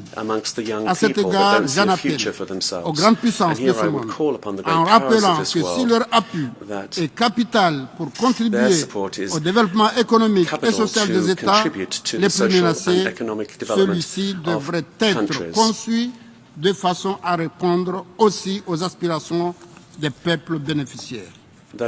Je suis convaincu que pour consolider la paix, la sécurité et la stabilité dans le monde, rien ne vaut la prévention, car c'est le seul moyen de parvenir à régler en amont, par le dialogue et la diplomatie, les questions complexes qui menacent la paix dans le monde. Je ne peux parler de conflits sans évoquer le différend territorial qui oppose mon pays à la France sur l'île comorienne de Mayotte. Mon gouvernement, comme tous ceux qui l'ont précédé, tient à rappeler de manière solennelle devant cette auguste assemblée et conformément au droit international le caractère comorien de cette île soustraite à la souveraineté comorienne lors du processus de décolonisation de notre pays. La gestion de ce dossier douloureux qui dure depuis plus d'une quarantaine d'années voit fort heureusement s'ouvrir des perspectives nouvelles avec l'esprit de dialogue qui s'est créé entre les parties comoriennes et françaises. Honorable Assistance, les principes et les valeurs de l'ONU sont aujourd'hui rassemblés autour des objectifs de développement durable dont chaque pays en a fait sa priorité. Il convient de rappeler que le changement climatique constitue un des maillons importants de ces objectifs de développement durable. Or, des régions entières sont appelées tout simplement à disparaître, alors que d'autres sont soumises au quotidien à l'intensification des phénomènes climatiques tels que les inondations, les sécheresses intenses, les incidents, les incendies, les régions du littoral ou l'acidification des océans. Si cette catastrophe n'épargne aucun pays, ni aucune région, il convient de souligner que le cas des États insulaires en développement comme les Comores est encore plus préoccupant et mérite une plus grande attention de la part des dirigeants que nous sommes. Et je saisis d'ailleurs cette occasion pour renouveler nos condoléances ainsi que notre soutien et notre sympathie aux autorités, au peuple pakistanais, à travers elles, aux familles endeuillées, ont sinistrés suite aux fortes inondations qui ont affecté ce pays frère. Nos États, dans leur ensemble, sont également confrontés à d'autres phénomènes dangereux tels que la piraterie, la pollution, la pêche illicite, le pillage de ressources amères, le trafic humain et le trafic de drogue, qui nécessitent notre plus haute attention. Mon gouvernement s'associe à toutes les initiatives régionales et mondiales pour mener un combat sans merci contre ces actes barbares qui sont une des menaces majeures pour la sécurité des biens et des personnes. Et c'est pour cette raison que j'ai toujours accordé une grande importance à la dimension sécuritaire dans notre région géostratégique, notamment dans la zone du canal de Mozambique et de la région sud-ouest de l'océan Indien. Honorable Assistance, mon pays, l'Union des Comores, vient de fêter ses 47 années d'indépendance. Bien que les 2 premières décennies qui ont suivi cette liberté retrouvée aient été émaillées de troubles, d'agitation et d'instabilité politique, cela fait plus de 20 ans, alhamdulillah, maintenant que le pays a renoué avec la paix et la stabilité. Il s'avère alors nécessaire de tout mettre en œuvre pour consolider et pérenniser cette stabilité politique retrouvée car elle constitue un réel gage de développement socio-économique du pays. Notre salut réside en effet en une société apaisée, soudée et de plus en plus inclusive de toutes les structures qui la composent. C'est ainsi que dans la perspective de meilleure cohésion nationale, à mi-mandat, nous avons tenu en février dernier un dialogue politique national visant à rassembler davantage les Comoriennes et les Comoriens autour d'objectifs essentiels, à savoir la paix, la sécurité et l'unité nationale en vue d'un développement socio-économique durable. Vous comprendrez pourquoi je tiens à remercier tous les partenaires qui ont bien voulu apporter leur soutien à ce dialogue. Je reste convaincu que toutes les forces vives de la nation qui ont pris part à ce rendez-vous important œuvreront dans le sens de la consolidation des acquis de ces 20 dernières années en matière de droits humains, d'alternance démocratique et ainsi avancer dans le développement du pays.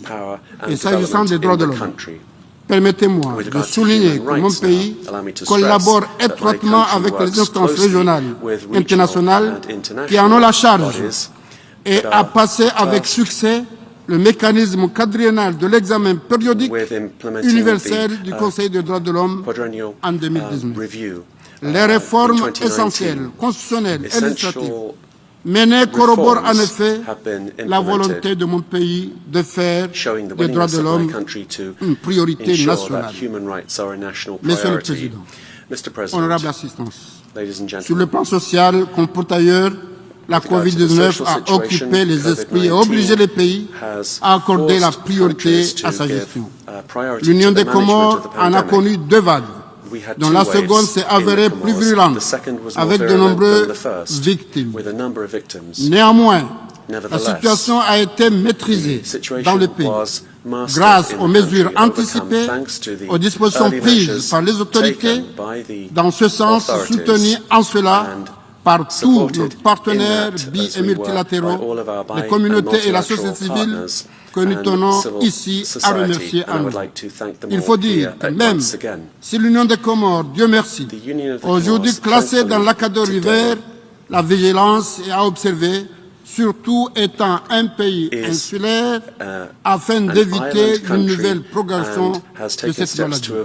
Par conséquent, le gouvernement comorien déploie des efforts considérables pour accompagner la population au quotidien, notamment en ces temps de crise alimentaire mondiale résultant de la Covid et aggravée par la crise russo-ukrainienne. Monsieur le Président, je salue l'action de tous les partenaires au développement des Comores et leur renouvelle ici mes remerciements. Avec le système de Nations Unies, le nouveau plan cadre pour le développement durable qui vient d'être signé pour les 5 ans à venir intègre parfaitement les priorités retenues par le plan Comores émergente, cadre de référence par excellence du développement de notre pays. Tous ces efforts conjugués du gouvernement et des partenaires bi- et multilatéraux doivent converger vers un objectif majeur, celui de l'émergence de notre pays d'ici 2030.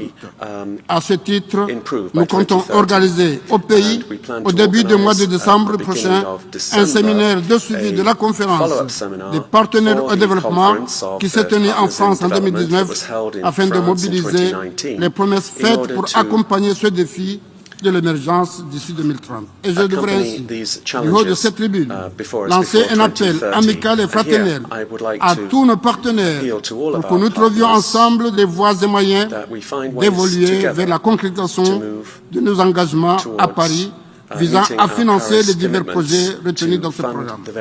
Au niveau régional, j'accorde une importance toute particulière dans la coopération de proximité qui existe entre les Comores et les pays avec lesquels nous partageons un destin commun dans la zone de l'océan Indien.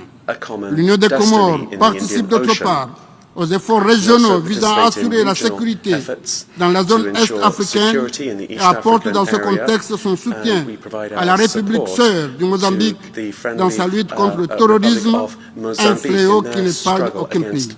La solidarité régionale internationale doit ainsi prévaloir pour mener un combat sans merci contre ce fléau et assurer notre sécurité à tous. Notre présence chaque année ici aux Nations Unies est la preuve irréfutable de l'intérêt que nous accordons au multilatéralisme et de notre conviction sur le rôle majeur de cette organisation pour davantage humaniser le monde. Elle traduit cette année une détermination commune entre plus forte et inébranlable à agir pour le bien de nos peuples respectifs. Et pour conclure, je voudrais insister sur la nécessité pour la communauté internationale de continuer à être unie et solidaire, car c'est ensemble, dans un cadre organisé, que nous trouverons les solutions appropriées aux grands défis de notre temps pour plus de paix, de progrès et pour le meilleur de nous tous et des générations à venir. Je vous remercie.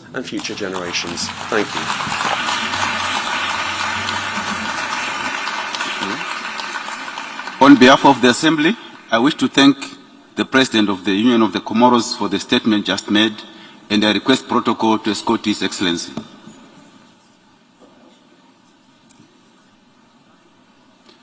The Assembly will hear an address by His Excellency George Mani Weah, President of the Republic of Liberia.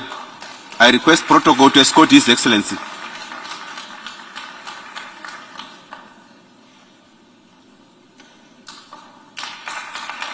On behalf of the Assembly, I wish to thank the President of the Republic of Liberia, to welcome His Excellency George Manuel, President of the Republic of Liberia, and invite him to address the Assembly.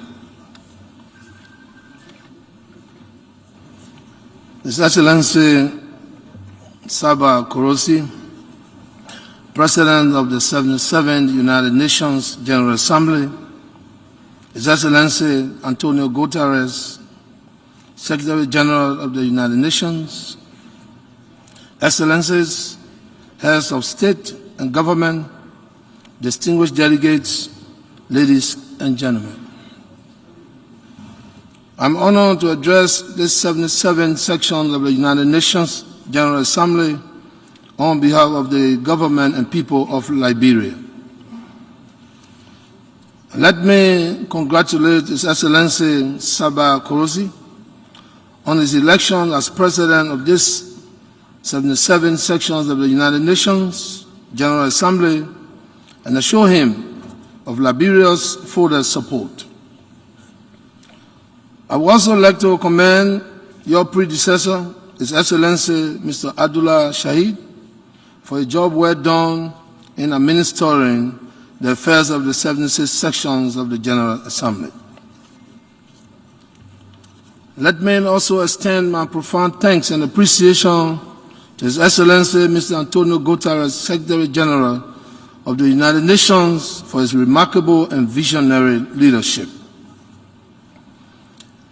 This year's Assembly is taking place at a difficult time when, even as the world is recovering from the scourge of COVID-19, we continue to face the challenges of the war in Ukraine, climate change and its devastating effects on our environment. Just as the Ukrainian people are enduring the harsh impact of this unwarranted military incursion, the rest of the world is feeling the harsh consequences of economic downturn caused by disruption in global supply chain, food insecurity, and rising prices of basic goods and services. The theme of this year's assembly, a watershed movement, transformative solutions to interlocking challenges, is both appropriate and meaningful. It not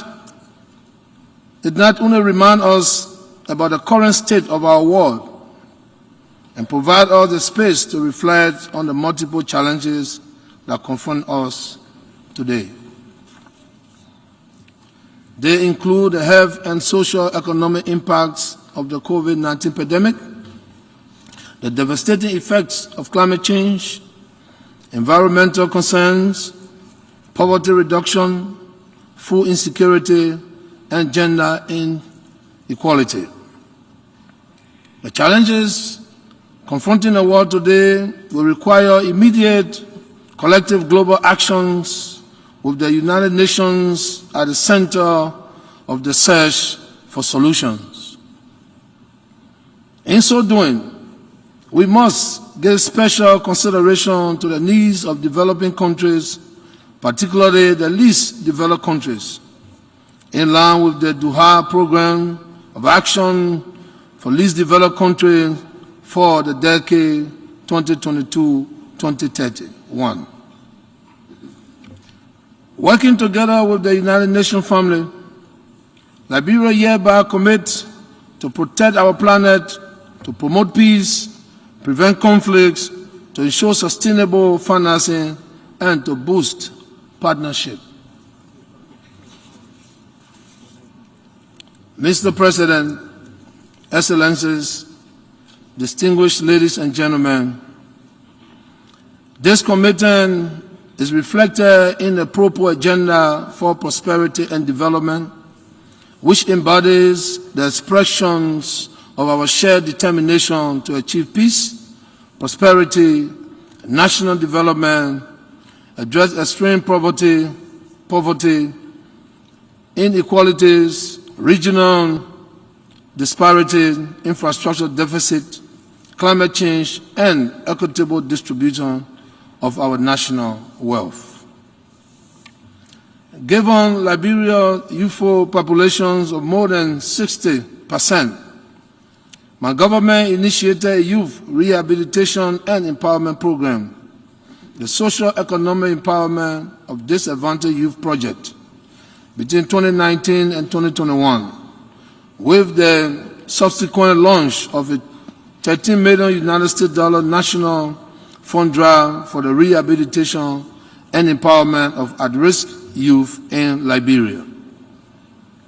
We remain of the firm conviction that when empowered, our youth can be a positive force for good.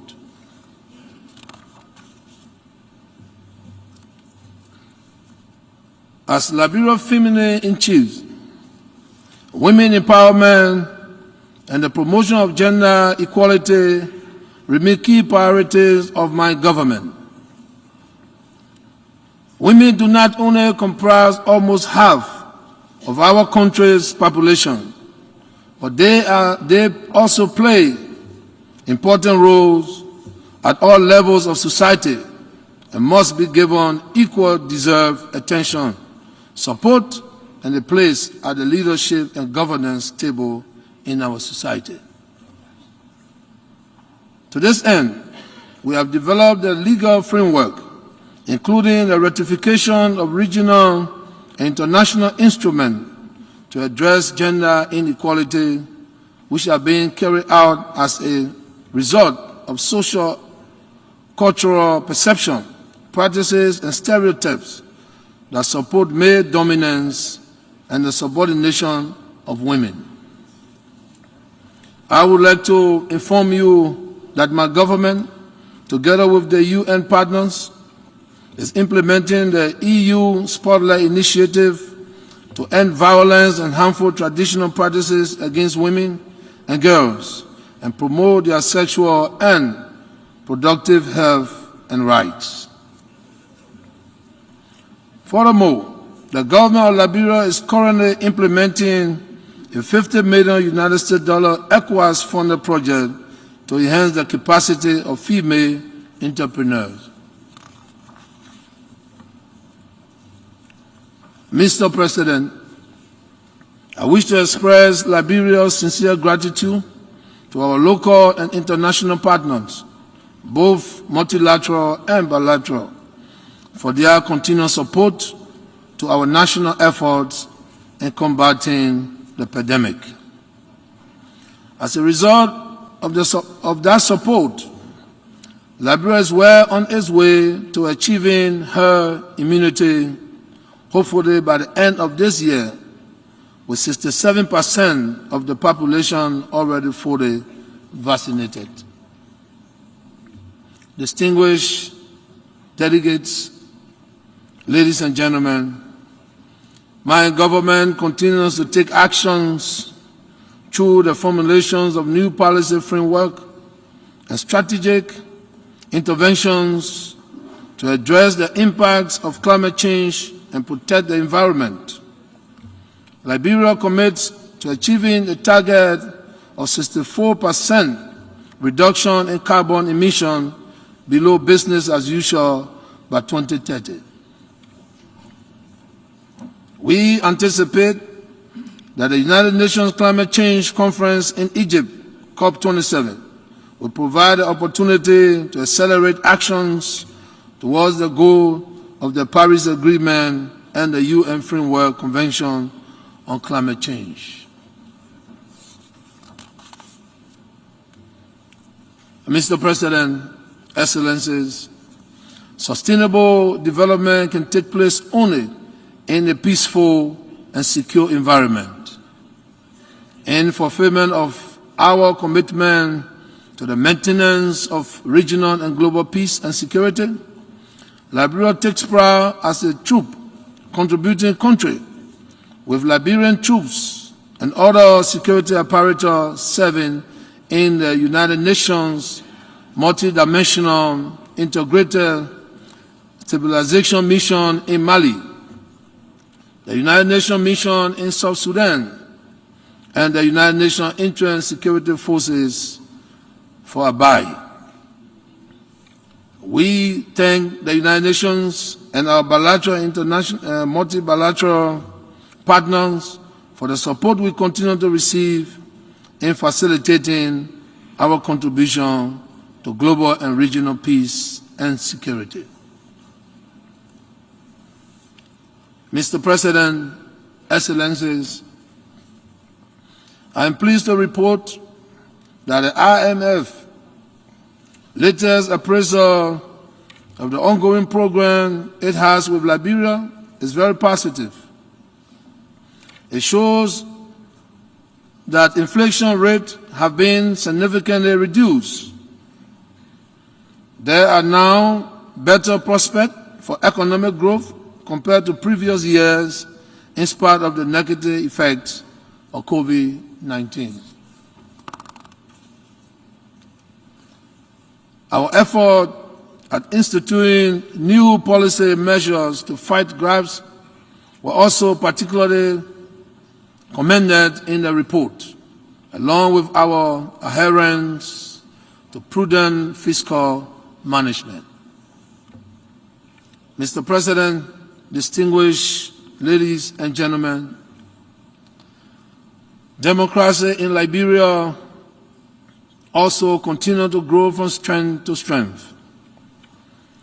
After many years of civil upheaval, Liberia is becoming a stronghold for peace and a safe haven for democracy. This is because we have taken actions in the last few years to build and strengthen democratic institutions such as the press and the Liberian judiciary.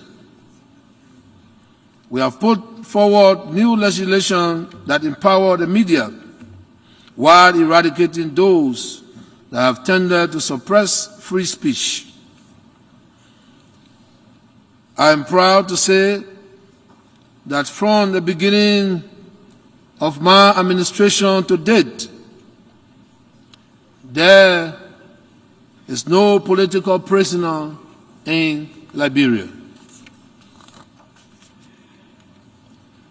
Our regional conferences of the Mana River Union and the ECOWAS, which have been called to discuss efforts to restore democracy in a few troubled spots in our West African region, Liberia has constantly and consistently pleaded for a strict adherence to constitutional terms limit and for a return to democratic civilian rule in cases of military takeover. Liberia is expected to hold presidential and legislative elections in October 2023. The forthcoming election will be crucial to consolidating our democracy. In this regard, I wish to underscore my government's unwavering commitment to ensuring that the enabling environment continues to exist for the conduct of peaceful, free, fair, transparent, and inclusive elections. This is in keeping with my commitment to ensure that the democratic will of the Liberian people is respected at all times. In the run-up to the 2023 elections, it is incumbent upon all prospective candidates to avoid the incitement of violence and any other behavior that could deprive the Liberian people of the peaceful space that they need to freely exercise their franchise and freely express their political will in choosing their leaders. We must let the people decide, and then we must respect their decision. This is indeed the true essence of democracy. Mr. President,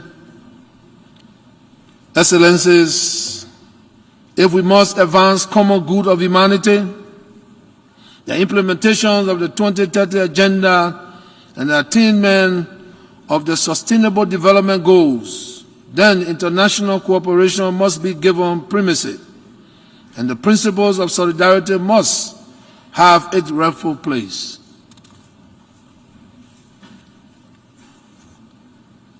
We have the platform to generate the transformative solutions we seek. The world is watching. Our people are watching. And we must now seize the moment, confront the challenges, and collectively endeavor to lift the poor from poverty and hunger, sickness and disease, and ensure progress, development, and prosperity for all. At the same time, we must protect our planet, guarantee and maintain global peace, security, and stability. Mr. President, we must pursue efforts to make the United Nations more efficient, more effective, more inclusive, more accountable, and more suited for the purpose. I thank you. On behalf of the Assembly, I wish to thank the President of the Republic of Liberia for the statement just made, and I request protocol to escort His Excellency. The Assembly will hear an address by His Excellency Hassan Sheikh Mohamud, President of the Federal Republic of Somalia. I request protocol to escort His Excellency.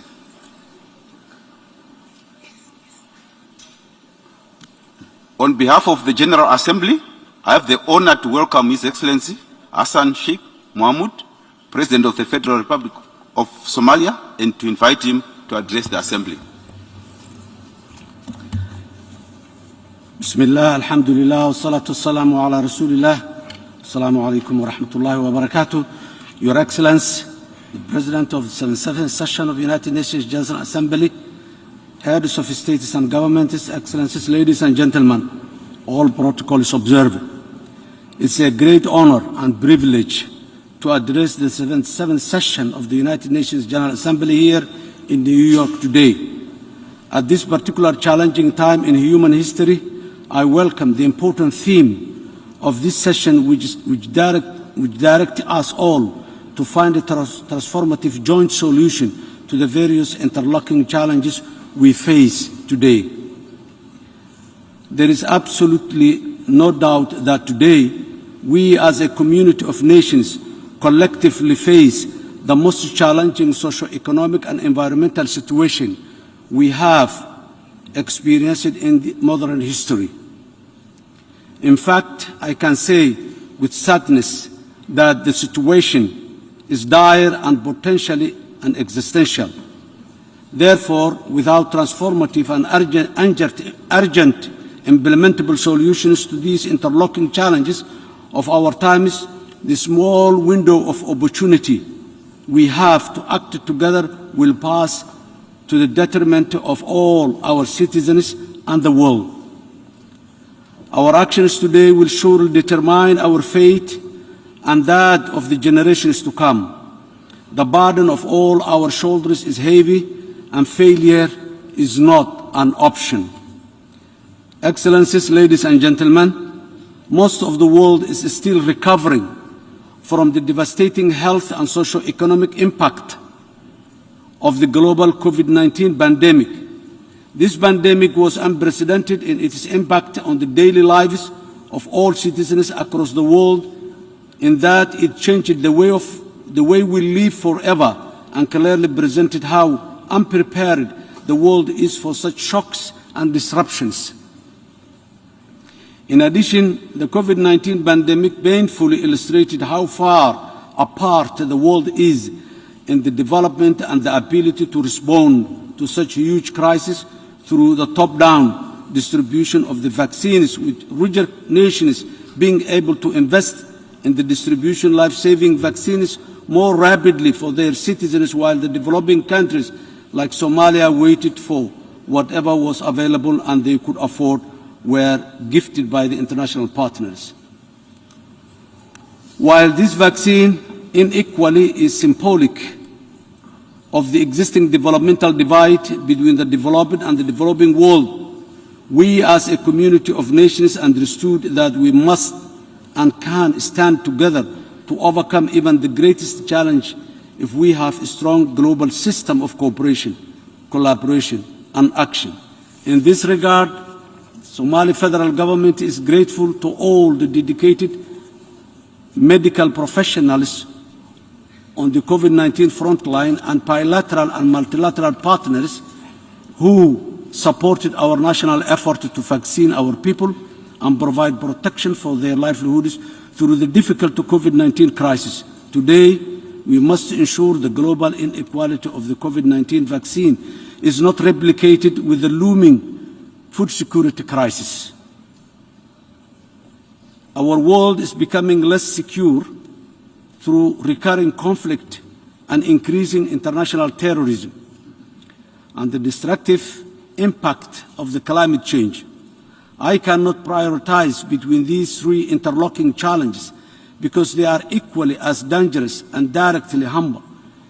Any progress we make anywhere in the world on achieving the vital UN Sustainable Development Goals by 2030. In fact, these complex and interconnected crises are the drivers of today's unprecedented international humanitarian crisis: food insecurity, rapid urbanization, and the burdensome international cost of living crisis, which is pushing most of the world's population into a poverty.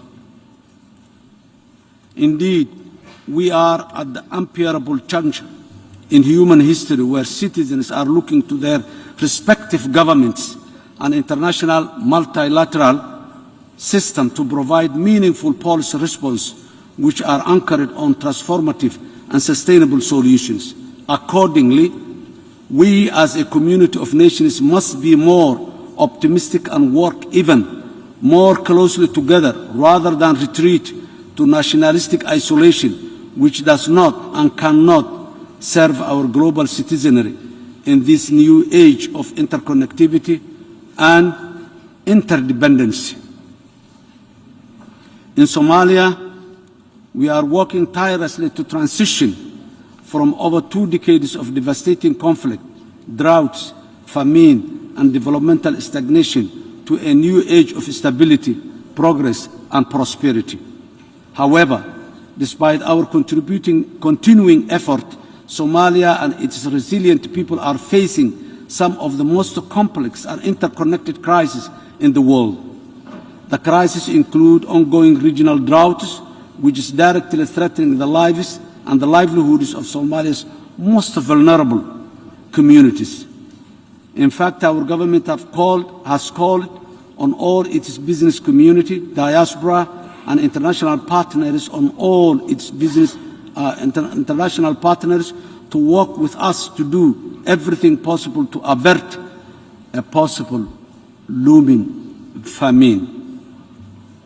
We urge all our partners to heed our call and work with us to provide immediate support and relief to the most affected communities.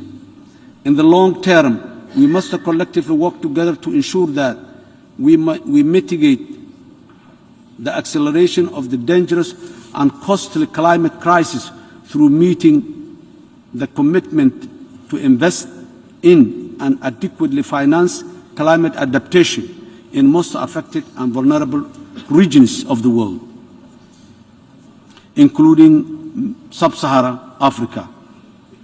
Key areas of investment must be sustainable water management, biodiversity protection to enhance food security, climate-smart agriculture, resilient infrastructure, and most investment in renewable energy. In Somalia, for the first time, we've established a new Ministry of Environment and Climate Change to lead on the urgent process of addressing the devastating impact of our national and regional environmental deterioration. Somalia is caught between floods and droughts annually owing to climate change and poor infrastructure.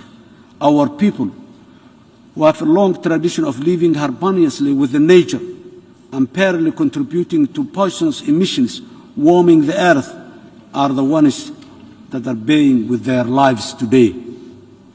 We are therefore taking the matter of protecting our environment seriously because we know climate change is real and we are living with the evidence of its painful and destructive reality today. We also know that Somalia and the rest of the world cannot develop sustainably without the global climate crisis being jointly addressed quickly and effectively, because our whole way of life and most importantly job-creating productive sectors of our economy, including agriculture, livestock, fisheries, and the wider blue economy, depend on the climate. Excellencies, ladies and gentlemen, terrorists are making our world less safe by the day. Terrorism remains a persistent and complex challenge which both contributes to and exacerbates all other crises, including food insecurity, displacement of people from their homes, and climate change. Terrorists have no religion or human values. They are violent criminals who seek to simply terrorize innocent people. We must continue to stand up to them with all our collective strength and effort.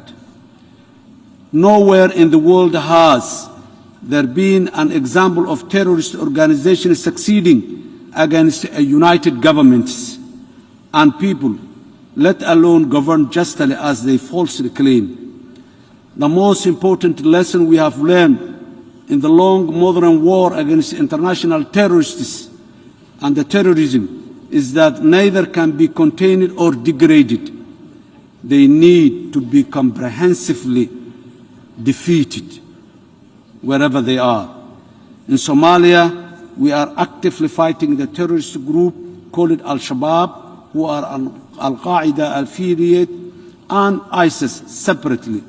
Both are criminally misrepresenting the beautiful and the peaceful Islamic religion and values to destabilize the region, and in the process terrorize the Somali people and their brothers and sisters in the neighboring countries and across the world.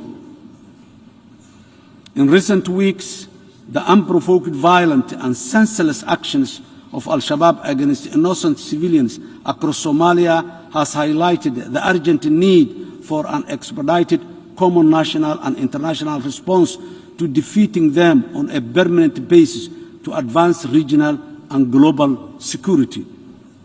At the height of the humanitarian crisis, this group, which falsely claims to be Islamic, blew up desperately needed water wells, water catchments, banned transport carrying food, and killed innocent people who were already struggling to live because of the impact of the severe drought in our country today. This is the true criminal and despicable face and intentions of the terrorists and terrorism.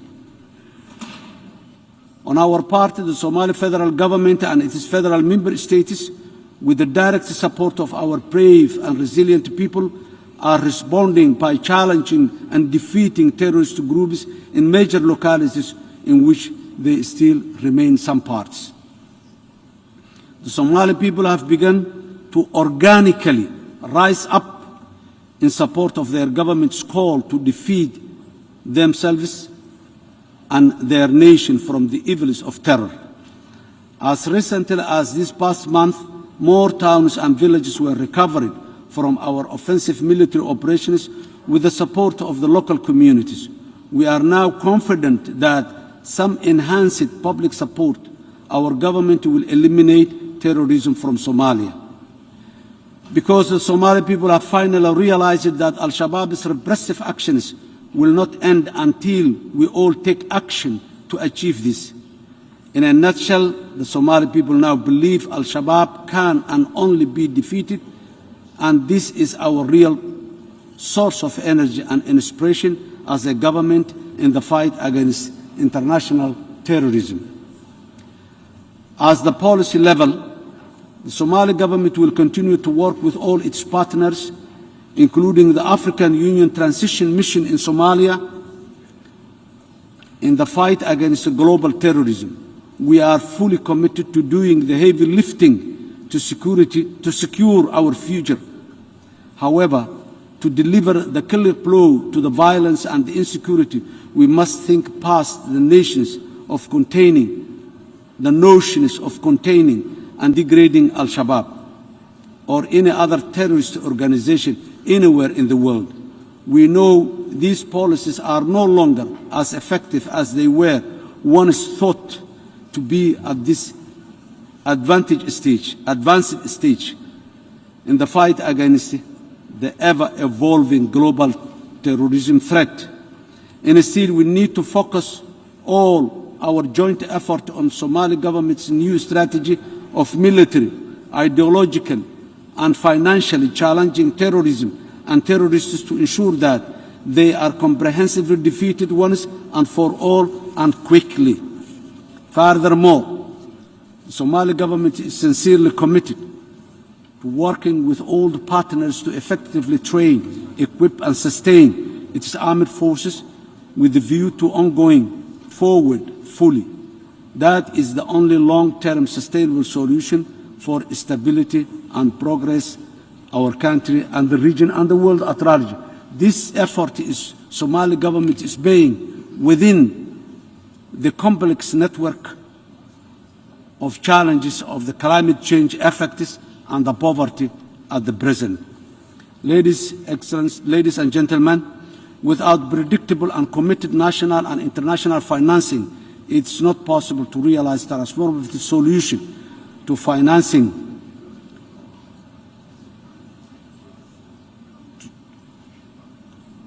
it is not possible to realize transformative solution to the interlocking challenge we face today. In Somalia, we are working to enhance our economic capacity through a rigorous economic and financial reform program.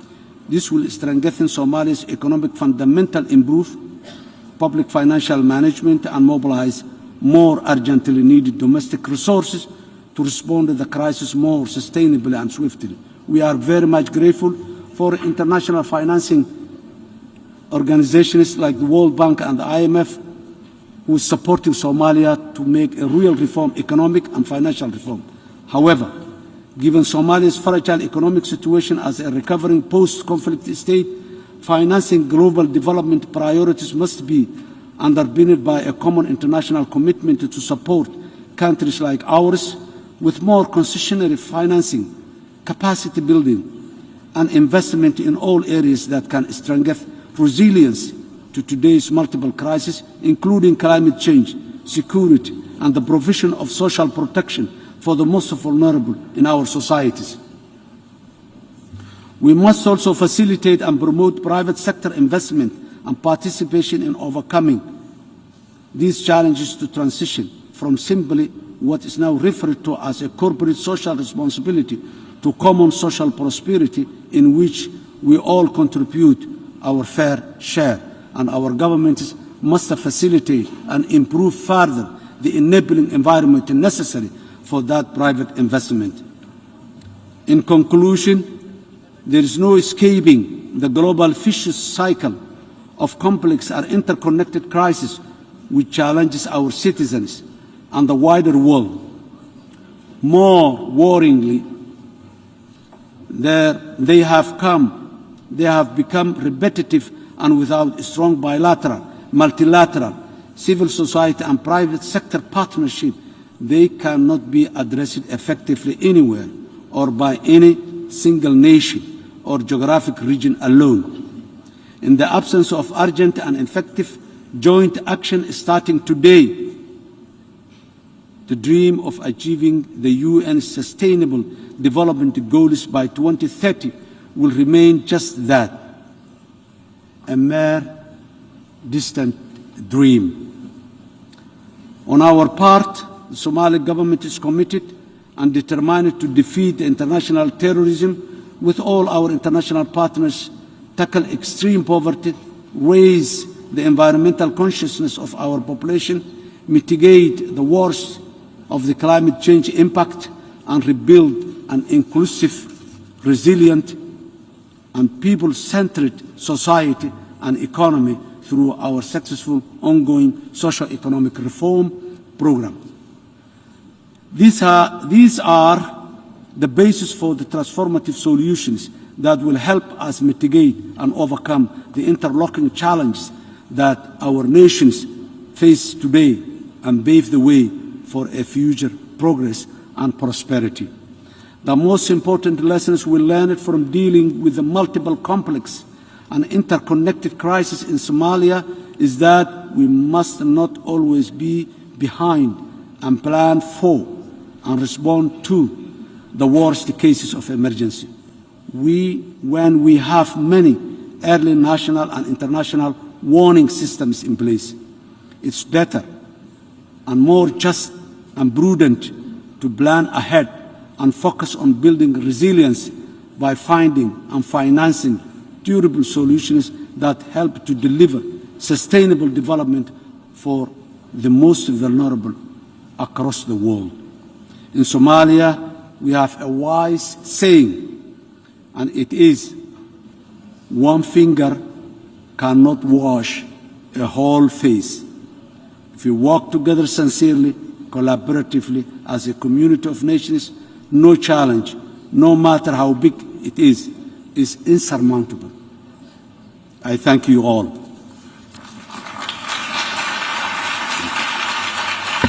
On behalf of the Assembly, I wish to thank the President of the Federal Republic of Somalia for the statement just made, and I request protocol to escort His Excellency.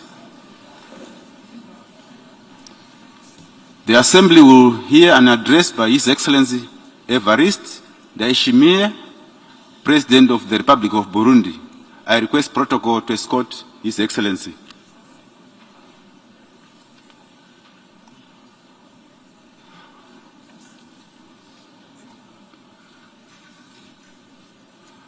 On behalf of the General Assembly, I have the honor to welcome His Excellency Evariste Ndayishimiye, President of the Republic of Burundi, and invite him to address the Assembly. Nous rendons d'abord grâce à Dieu le Tout-Puissant, le Tout-Miséricordieux, pour nous avoir permis de participer à ces assises ici, dans cette belle ville de New York, dans de très bonnes conditions. Excellence, Monsieur Sabah Korossi, président de la 77e session ordinaire de l'Assemblée générale des Nations Unies.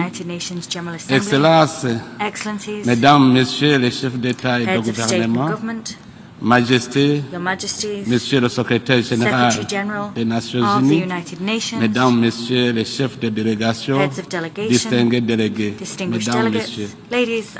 À l'entame de mes propos, permettez-moi, Excellence, Monsieur le Président, d'exprimer à juste titre mes sincères remerciements à l'endroit du gouvernement et du peuple américain, plus particulièrement celui de New York, pour l'accueil et l'hospitalité légendaire réservée à moi-même et à la délégation qui m'accompagne. Je voudrais également exprimer mes vives et chaleureuses félicitations à son Excellence Sabah Korossi pour sa brillante élection à la présidence de la 77e session de l'Assemblée générale de l'Organisation des Nations Unies.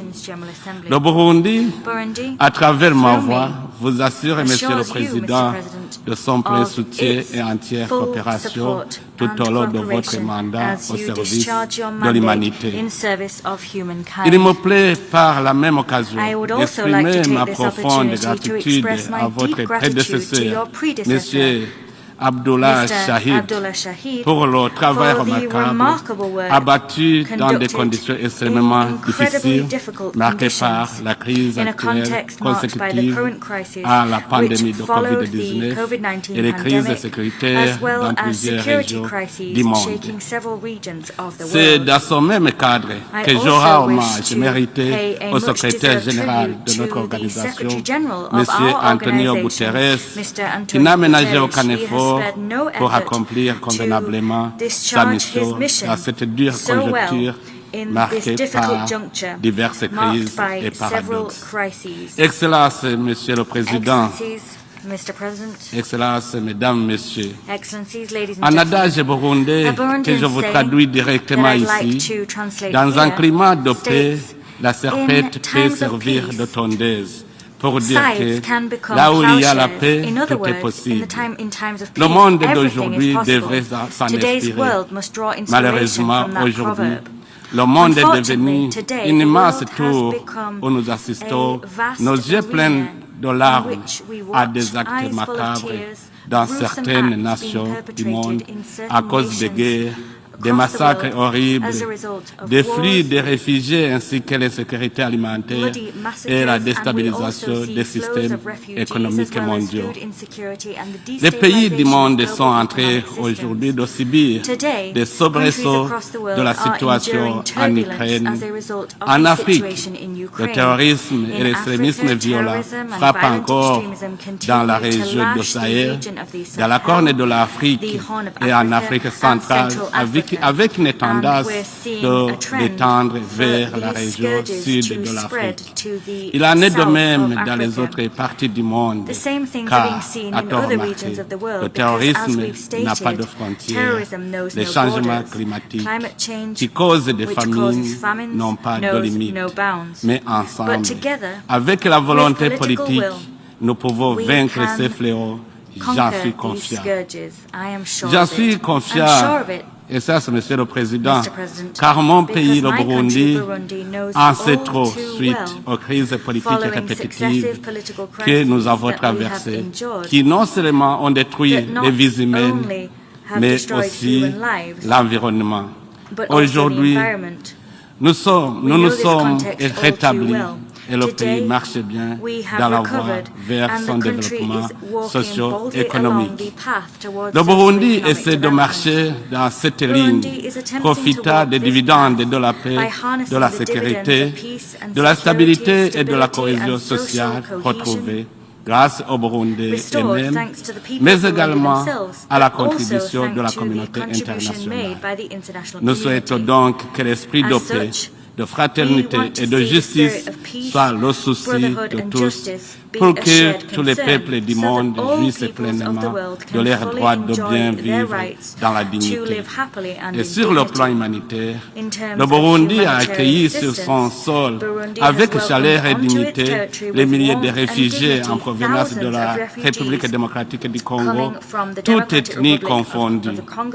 Excellences, Mesdames, Messieurs, la paix est un sujet qui nous tient à cœur. Son absence pèse lourdement sur la vie de nos peuples. C'est dans cet esprit que nous permettrons à aucun instant de nous dérober chaque fois qu'il s'agira d'exécuter des décisions sécuritaires issues de cette majestueuse et importante organisation internationale qu'est l'Organisation des Nations Unies. C'est dans ce souci que le Burundi ne cesse de se battre bec et ongles pour contribuer au retour de la paix dans le pays où elle est troublée, dans le cadre des Nations Unies ou dans celle de l'Union africaine ou de la région. En témoigne notre intervention en Somalie et en Centrafrique.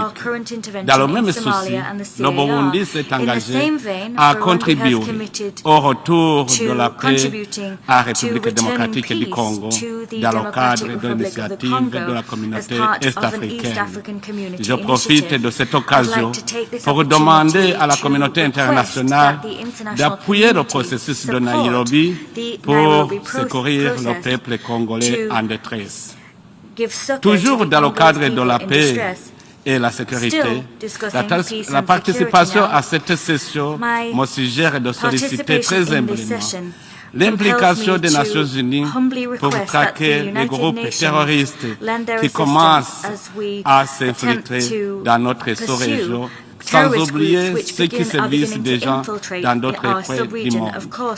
La communauté de l'Afrique de l'Est, dont le Burundi assure la présidence, vient d'accueillir un nouveau membre de la République démocratique du Congo.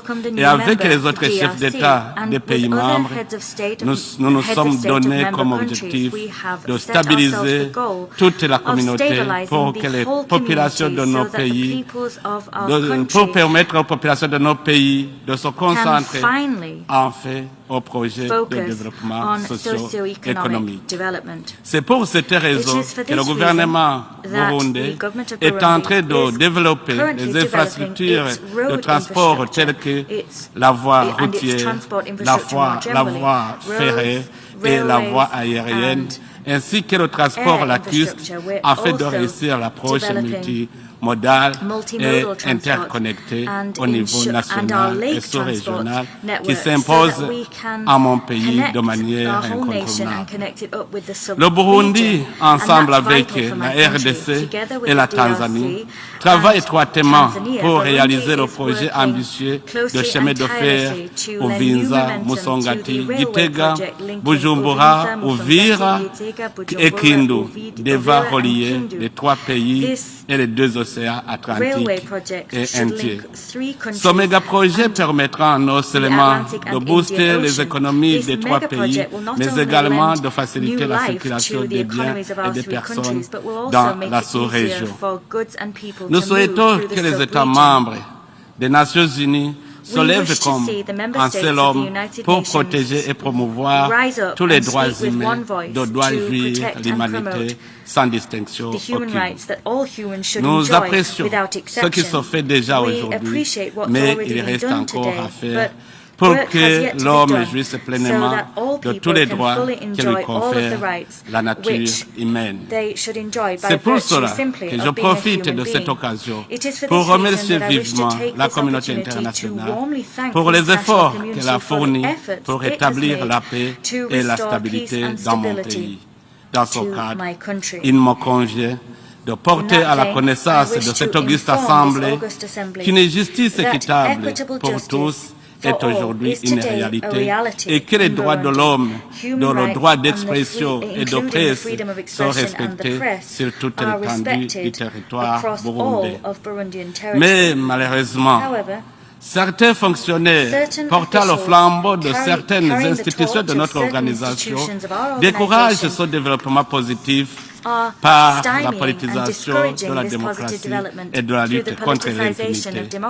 Dans certains pays, y compris le mien, quand la démocratie telle qu'elle est définie s'enracine, certains fonctionnaires des Nations Unies la dénaturent à la qualifiant d'incrédible ou est de non inclusive pour nous maintenir dans des tensions inutiles.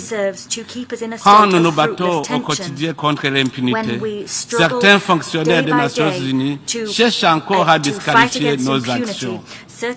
Il est alors grand temps, Monsieur le Président, que le Haut Commissariat des droits de l'homme soit en diapason avec l'ensemble des États membres pour avoir une lecture commune de la direction des politiques de nos pays au lieu de vouloir téléguider ces actions à travers des commissions et des bureaux des rapporteurs spéciaux inattendus.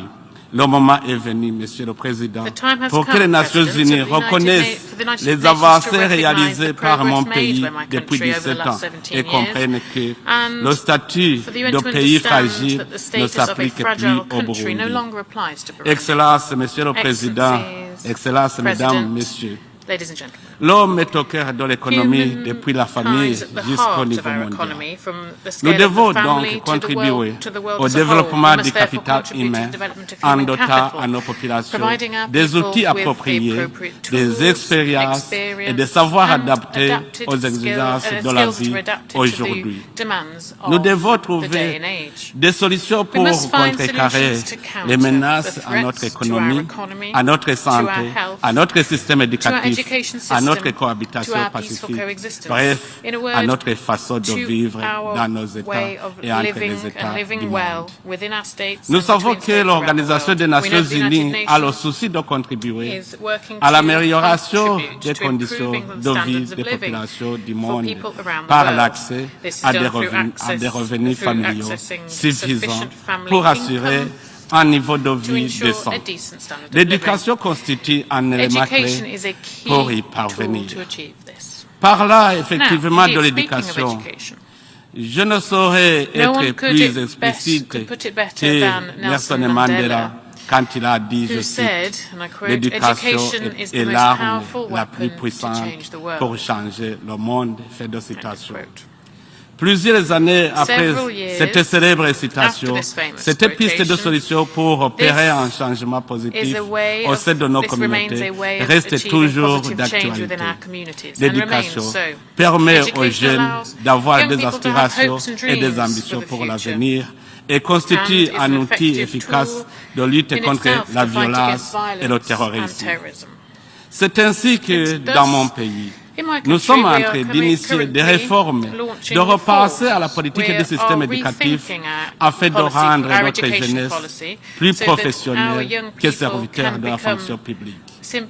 Nous constatons joyeusement que dans mon pays, la gratuité de l'éducation a sensiblement augmenté l'engouement pour l'école, tant pour les filles que pour les garçons, et que les abandons scolaires au niveau de l'enseignement de base sont souvent liés à l'insuffisance alimentaire, à l'éloignement des écoles et au manque de frais scolaires ont sensiblement diminué. Afin de transformer les jeunes en agents de paix et de développement inclusif au Burundi, nous avons mis en place un programme ambitieux d'autonomisation économique et d'emploi des jeunes qui a pour mission de réduire le taux de chômage par la création de l'emploi des jeunes à travers l'entrepreneuriat.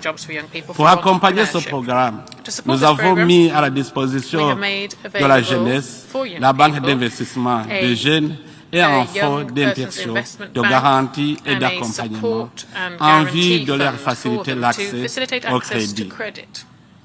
Il en est de même This is also pour true les femmes qui, women d'ailleurs, occupent who un pourcentage élevé are parmi indeed a large les jeunes number burundais. of Burundian Nous young avons people. créé la We banque created d'investissement an pour investment les bank for femmes women, et continue continuons to les undertake réformes reforms visant that à seek to améliorer improve health la santé et and l'éducation education féminine. for women. L'Office The de la office première of dame the du Burundi First a Lady of ouvert un Burundi hôpital pour traiter les fistules opened a hospital obstétricales to treat obstetric chez les fistula. femmes. Et avec And les partenariats with partenaires au développement du Burundi, elle continue d'innover The pour office améliorer continues to innovate considérablement to la vie de la femme seek burundaise. to improve the Monsieur le standard of living Président, of Burundian women. l'urgence se trouve en même temps dans la gestion it is des effets indeed still an dévastateurs urgent issue when we de think la to pandémie look at COVID-19. managing the Je lance à devastating cet effet impacts of the un vibrant COVID-19 appel à pandemic. l'ensemble des partenaires au I développement would like to du therefore continent appeal to africain all partners, à development prendre partners in des African mesures continent courageuses and urge them to take destinées brave à measures accompagner to support les économies economies des États of africains African qui states sont très which have been durement very affectés seriously par affected les effets des by the différentes crises ramifications actuelles. of different crises. Ayant at the moment. conscience As whereas qu'aucun we pays are au that monde no n'a country été around créé the world pour was être assisté created to receive éternellement. help eternally. Cet accompagnement devrait This se support faire should be done à travers des through partenariats mutually stratégiques, beneficial mutuellement strategic partnerships. avantageux, axés entre These autres to be focused sur entirely les on investissements, investment, la promotion promotion of des trade, échanges commerciaux et le and transfert des technology technologies. transfer. Et pour réussir In order to le développement du capital succeed in humain developing et rendre human la capital, population dynamique and in order et to make productive, our population le gouvernement est en productive, train the de government doter is à chaque currently commune au providing moins each district d'un with at hôpital least one et des hospital centres de and santé healthcare centers pour prévenir to et soigner les prevent and maladies, care les for épidémies et les and treat pandémies. diseases, epidemics, Nous and nous pandemics. félicitons pour avoir We pu lutter are efficacement contre proud to have la pandémie been de able to effectively COVID-19, fight against the mais la COVID-19 lutte continue. pandemic, but the fight Je continues. vous informe aussi I would like to que la inform you gratuité also des soins de santé that health est assurée care is pour les free enfants de moins for de 5 children ans of under et 5 pour les years of femmes age and for enceintes pregnant women qui accouchent who give birth dans des in hôpitaux et hospital centres de and public santé hospitals and publics, healthcare ce qui a centers. réduit This sensiblement has la made a mortalité significant reduction infantile. to infant mortality. Dans ce cadre, le combat engagé pour le Within this développement framework, économique de fight mon that we pays are waging for passe economic d'abord par le development of my développement du country secteur agricole. includes C'est à cet effet particularly developing the que mon agricultural gouvernement sector. a baptisé To this cette end, my année government l'année de l'agriculture au christened this Burundi year the sur le thème agricultural général year in Burundi, under the l'agriculture topic of source agriculture de as a l'économie source of, nationale. supporting Notre our programme en national matière de economy. développement agricole Our agricultural passe avant development tout programme par le changement de includes mentalité changing et des pratiques mentalities and actuelles. current practices. Nous incitons la We are population encouraging the population à viser plus loin to en ne reach se higher contentant pas and de not produire simply pour content consommer themselves with localement, producing, mais aussi et surtout developing to pour consume l'exportation, locally, but à also to unir focus ses on forces exports, pour to travailler pool their ensemble efforts, to work en together coopérative with agricole, agricultural à cooperatives, viser le remplacement progressif de la progressively roue replace par des outils hoes modernes with et les modern technologies tools and agricoles. agricultural technology. Dans le cadre de Within the l'environnement, framework of the le environment, Burundi within the ne reste environment pas now, les bras Burundi croisés, is not sitting surtout idle here either, que nous particularly because connaissons we des are cas de experiencing sécheresse cases of dans drought certaines in régions, some regions, des crues des as well rivières as et floods des from lacs, rivers and des lakes, inondations et des and glissements de terrain landslides which qui emportent sometimes parfois des vies can be humaines, deadly. des They maisons, can carry away des plantations, entraînant farms, ainsi plantations, and l'insuffisance then leading alimentaire. to food Face à cela, le Burundi se But joint faced with à la this, décision Burundi du monde en réalisant rallies with the des travaux decision de made protection, to carry out de protection, conservation et de conservation gestion and de environmental l'environnement management à work. travers des And activités this is done through diverses various activities sur tout le territoire throughout the country. national. Tout cela All of s'accompagne this par is l'apprentissage accompanied by learning à la résilience on how to contre be le changement resilient climatique, to climate change, par non not seulement only la through pratique de l'irrigation practicing collinaire, mais sustainable aussi irrigation, par but des also actions de through protection activities to du protect sol, en soil traçant les and courbes de also niveau et marking en out reboisant contours tous and les terrains reforesting dans le cadre de land projets initiés as par le gouvernement, part of projects that have baptisés been Ewe Burundi initiated by the Rambaye government et called le Burundi Burundi couvert. Rambaye, Dans mon pays, Burundi le jour de jeudi with chaque covered. semaine, est consacré à cet effet sur tout le territoire national. Nous devons aussi veiller à développer progressivement les infrastructures d'appui à la production, en particulier l'énergie et le transport, pour mieux assurer la croissance des autres secteurs porteurs de croissance et d'emploi. Le gouvernement burundais a entrepris un vaste chantier de développement du secteur énergétique par la mobilisation des ressources à travers les cofinancements et les investissements du secteur privé. Il s'agit de mettre en valeur les potentiels hydroélectriques et solaires, de la tourbe, des ressources géothermiques et des déchets municipaux. Les deux secteurs que je viens de mettre en exergue apportent également un appui crucial à l'exploitation des potentialités du secteur minier.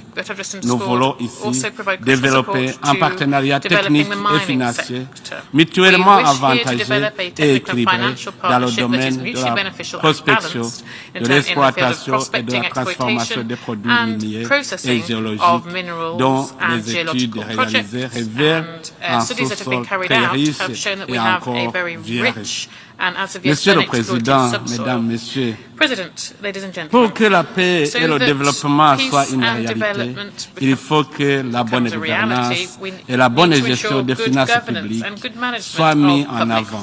Cela permet non seulement de combattre les frustrations au sein des citoyens qui sont d'ailleurs à l'origine des conflits sociaux, mais aussi il permet de bien planifier l'économie nationale. Nous vous informons que les mécanismes nationaux de lutte contre la corruption et les activités connexes sont très renforcés et que les actes de corruption sont efficacement combattus et les citoyens en sont satisfaits. Pour l'activité économique, le Burundi est sur la bonne voie en mettant à profit ses ressources minières, les voies de transport routier, maritime et ferroviaire bientôt aux opérateurs économiques.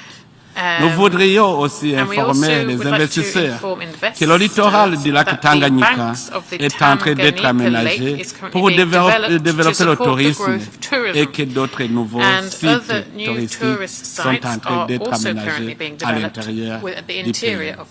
Monsieur le Président, Mesdames, Messieurs, avant de terminer mon propos, je voudrais encore une fois réaffirmer la détermination de mon pays à continuer à entretenir de bonnes relations diplomatiques et de coopération mutuellement avantageuses, gagnant-gagnant, avec tous les États et toutes les organisations internationales dans le cadre de faire face aux défis fondamentaux qui nous menacent tous.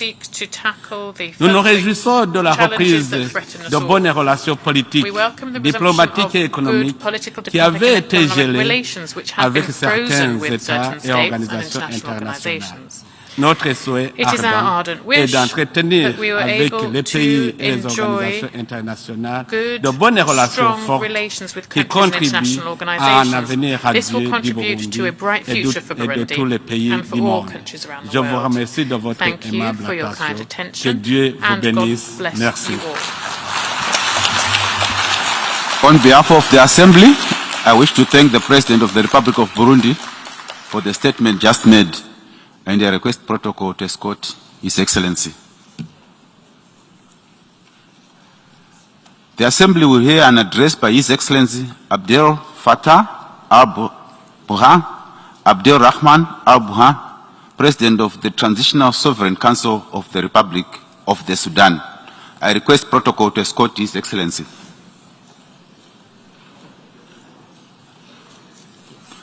On behalf of the General Assembly, I have the honor to welcome His Excellency Abdel Fattah al-Burhan, Abdel Rahman al-Burhan, President of the Transitional Sovereign Council of the Republic of the Sudan, and to invite him to address the Assembly.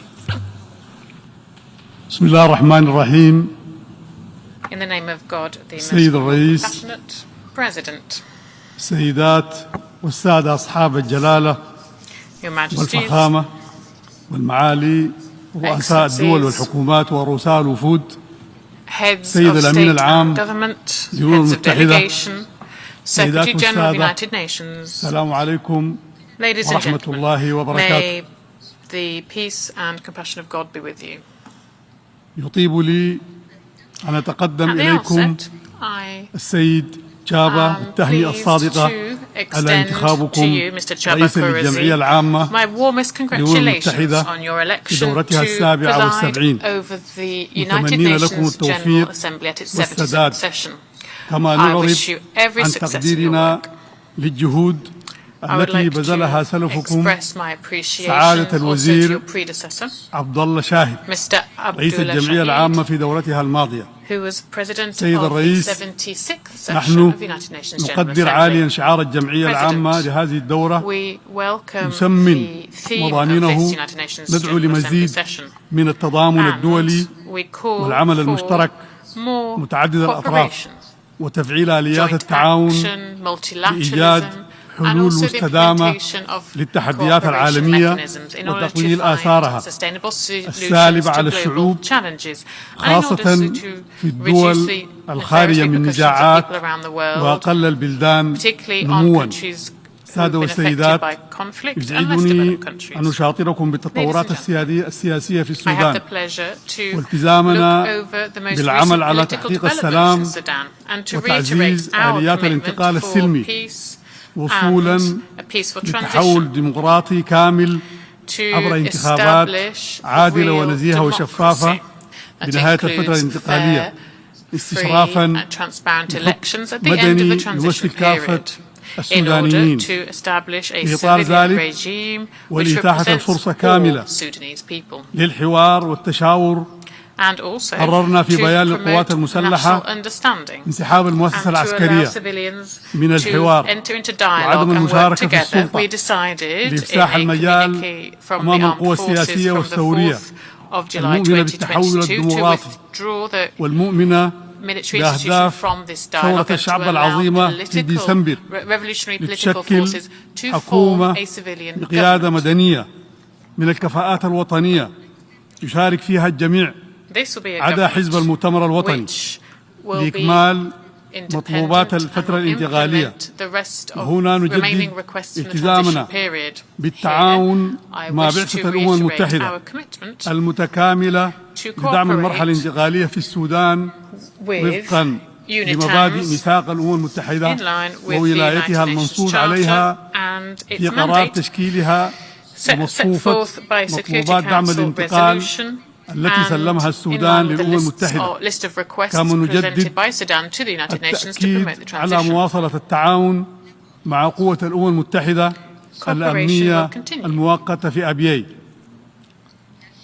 أصحاب الفخامة والمعالي نؤكد أننا ننظر بإيجابية للمبادرات العديدة التي تعمل على تحقيق الوفاق الوطني في السودان، خاصة المبادرات الوطنية والتي تجري بشأنها حوارات كثيفة تشارك فيها مختلف القوى المدنية من أحزاب سياسية وقوى شبابية وثورية ومنظمات مجتمع مدني والجماعات الموقعة على اتفاق سلام جوبا، آملين أن تثمر على توافق عريض يسهل عملية الانتقال الديمقراطي ويفضي في النهاية إلى إجراء انتخابات نزيهة وشفافة. سيد الرئيس، من أجل تحقيق الوفاق الوطني قدمنا كافة أشكال الدعم للآلية الثلاثية التي تقودها بعثة يونيتامس والاتحاد الأفريقي والهيئة القومية للتنمية إيجاد. رغم ذلك الدعم استغرقت هذه الآلية واستنزفت وقتا ثمينا دون أن تحقق المطلوب منها، الأمر الذي عقد مسارات حوارات التوافق الوطني. حضور الكريم، إن جهودنا بعد ثورة ديسمبر المجيدة قد أثمرت أيضا عن توقيع اتفاقية جوبا للسلام والتي خفضت وقلصت النزاع في دارفور وحققت الأمن والاستقرار في الإقليم. ومن هنا نناشد الإخوة عبد العزيز الحلو وعبد الواحد محمد نور للانضمام لركب السلام والعمل مع الجميع لبناء سودان المستقبل.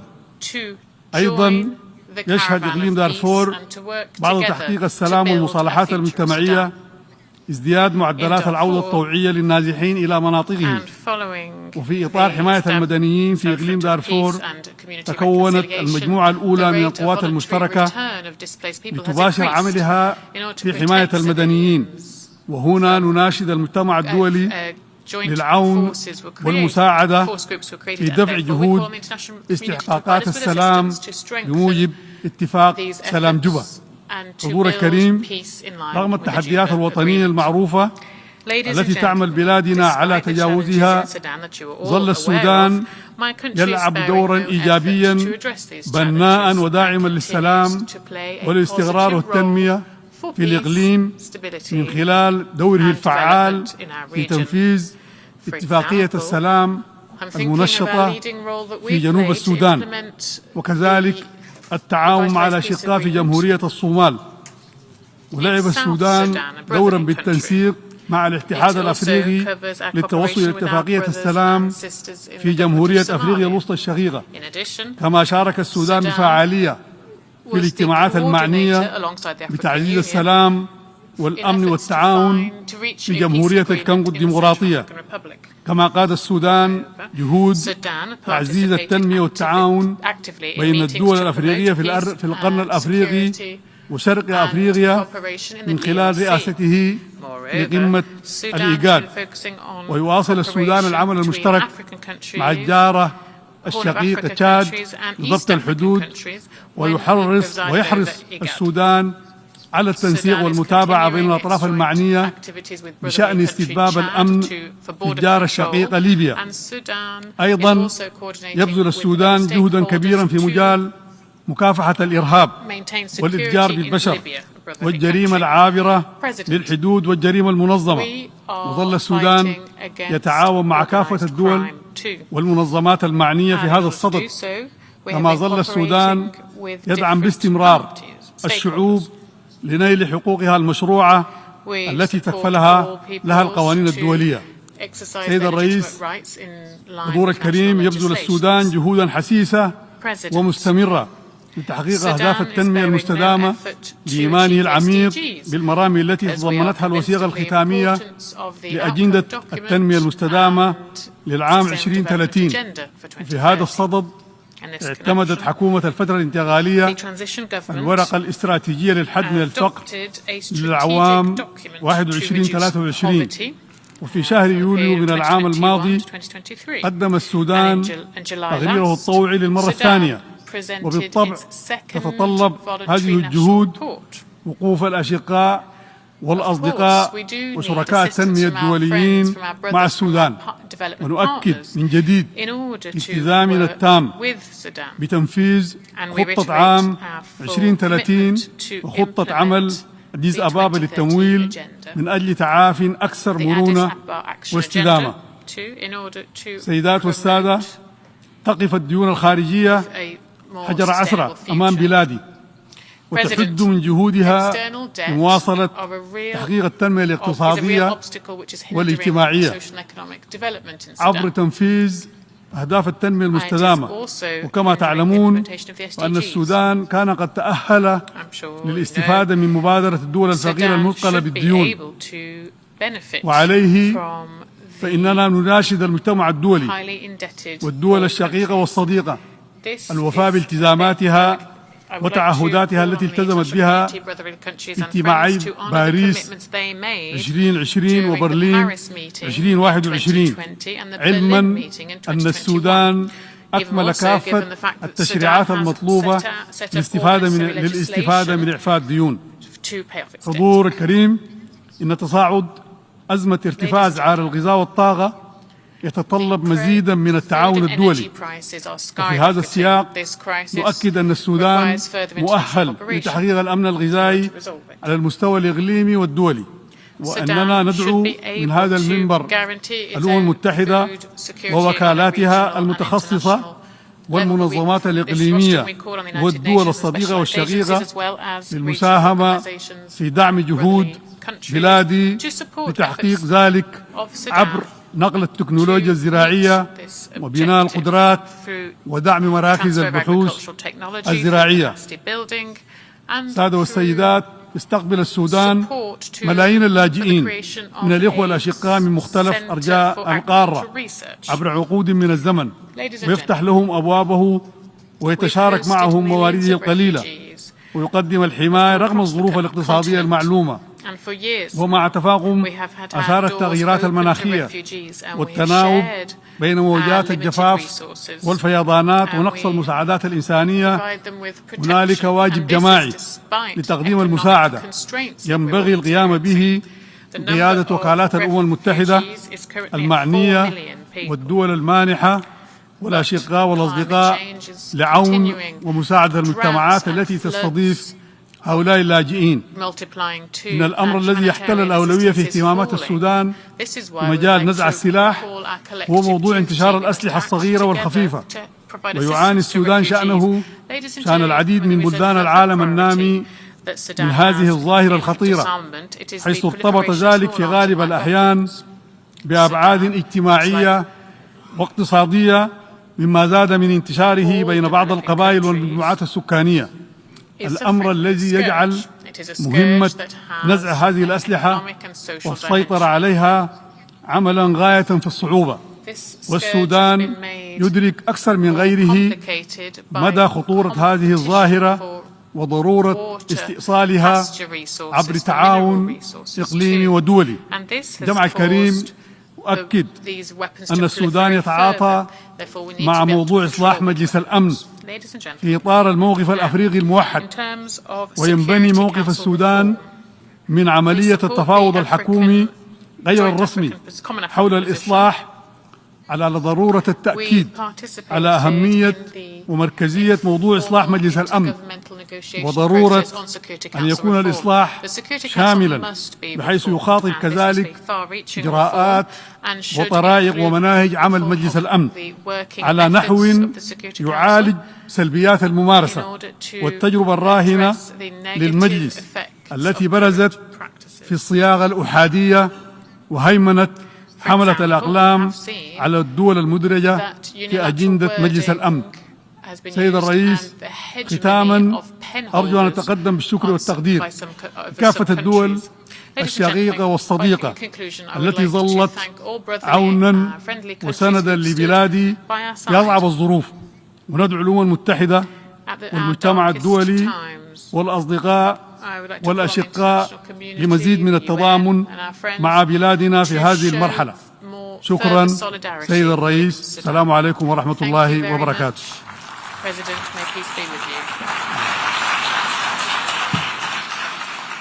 On behalf of the Assembly, I wish to thank the President of the Transitional Sovereign Council of the Republic of Sudan for the statement just made, and I request protocol to escort His Excellency.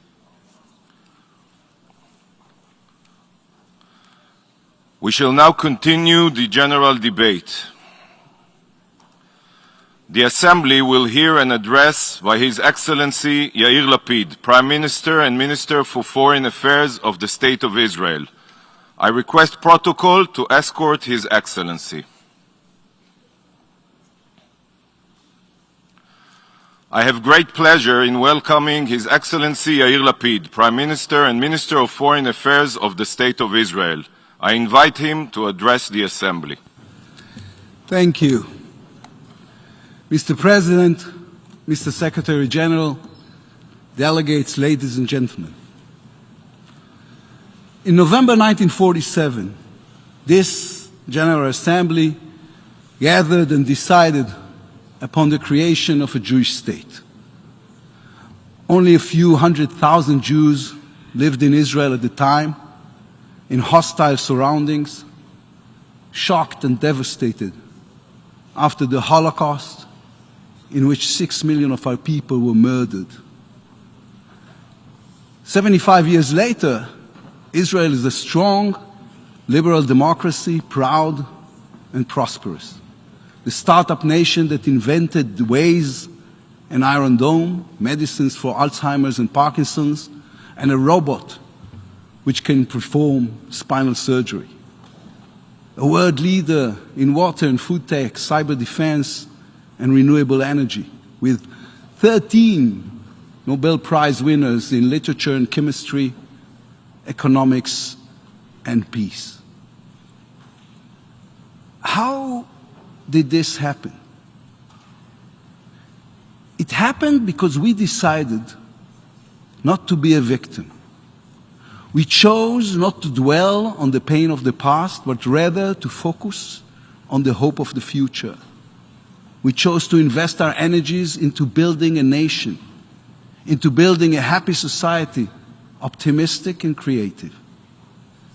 We didn't only reach the promised land, we are building the promised land. History is determined by people. We need to understand history, respect it, and learn from it, but also to be willing and able to change it, to choose the future over the past, peace over war, partnership over seclusion and isolation.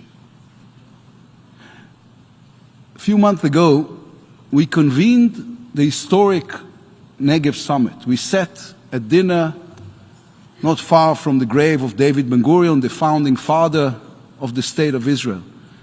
There were 6 of us: the Secretary of State of the United States, foreign ministers of Egypt, the United Arab Emirates, Bahrain, Morocco, and Israel.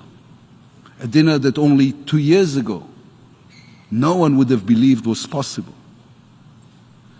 And then the door opened.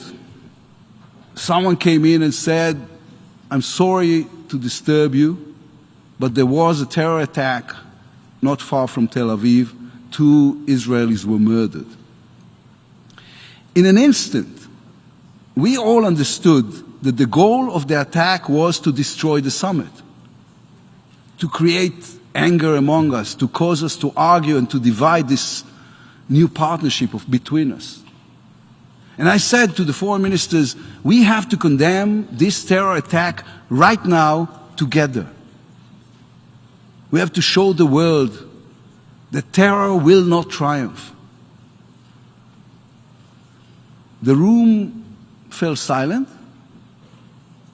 And then one of the Arab foreign ministers said, "But we are always against terror.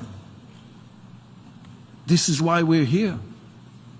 And 5 minutes later, we put out a joint statement from the 6 of us, condemning the attack and sanctifying live cooperation and our belief that there is a different way. The summit continued. Agreements were signed. Working groups were formed to deal with issues of technology, food security, energy, water, education, and infrastructure. Those working groups are changing the face of the Middle East as we speak. The people of the Middle East, the people of the entire world, should look around and ask themselves, who is doing better? Those who chose the path of peace, or those who chose the way of war? Those who chose to invest in their people and country, or those who chose to invest in the destruction of others? Those who believe in education, tolerance, and technology, or those who believe in bigotry and violence? Whenever I meet someone who has criticism of Israel, I always have the same answer. Come and visit us. Come and meet the real Israel. You will fall in love. A country which combines breathtaking innovation with a deep sense of history, great people, great food, great spirit. A vibrant democracy. A country in which Jews, Muslims, and Christians live together with full civic equality. In the government which I lead, there are Arab ministers. There is an Arab party as a member of our coalition. We have Arab judges in our Supreme Court. Arab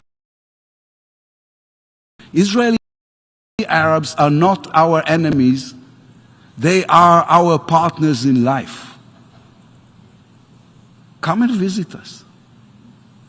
You will discover that Israel is an incredible cultural mosaic, from the white snowy mountains of the Golan to the white desert sand of the Negev.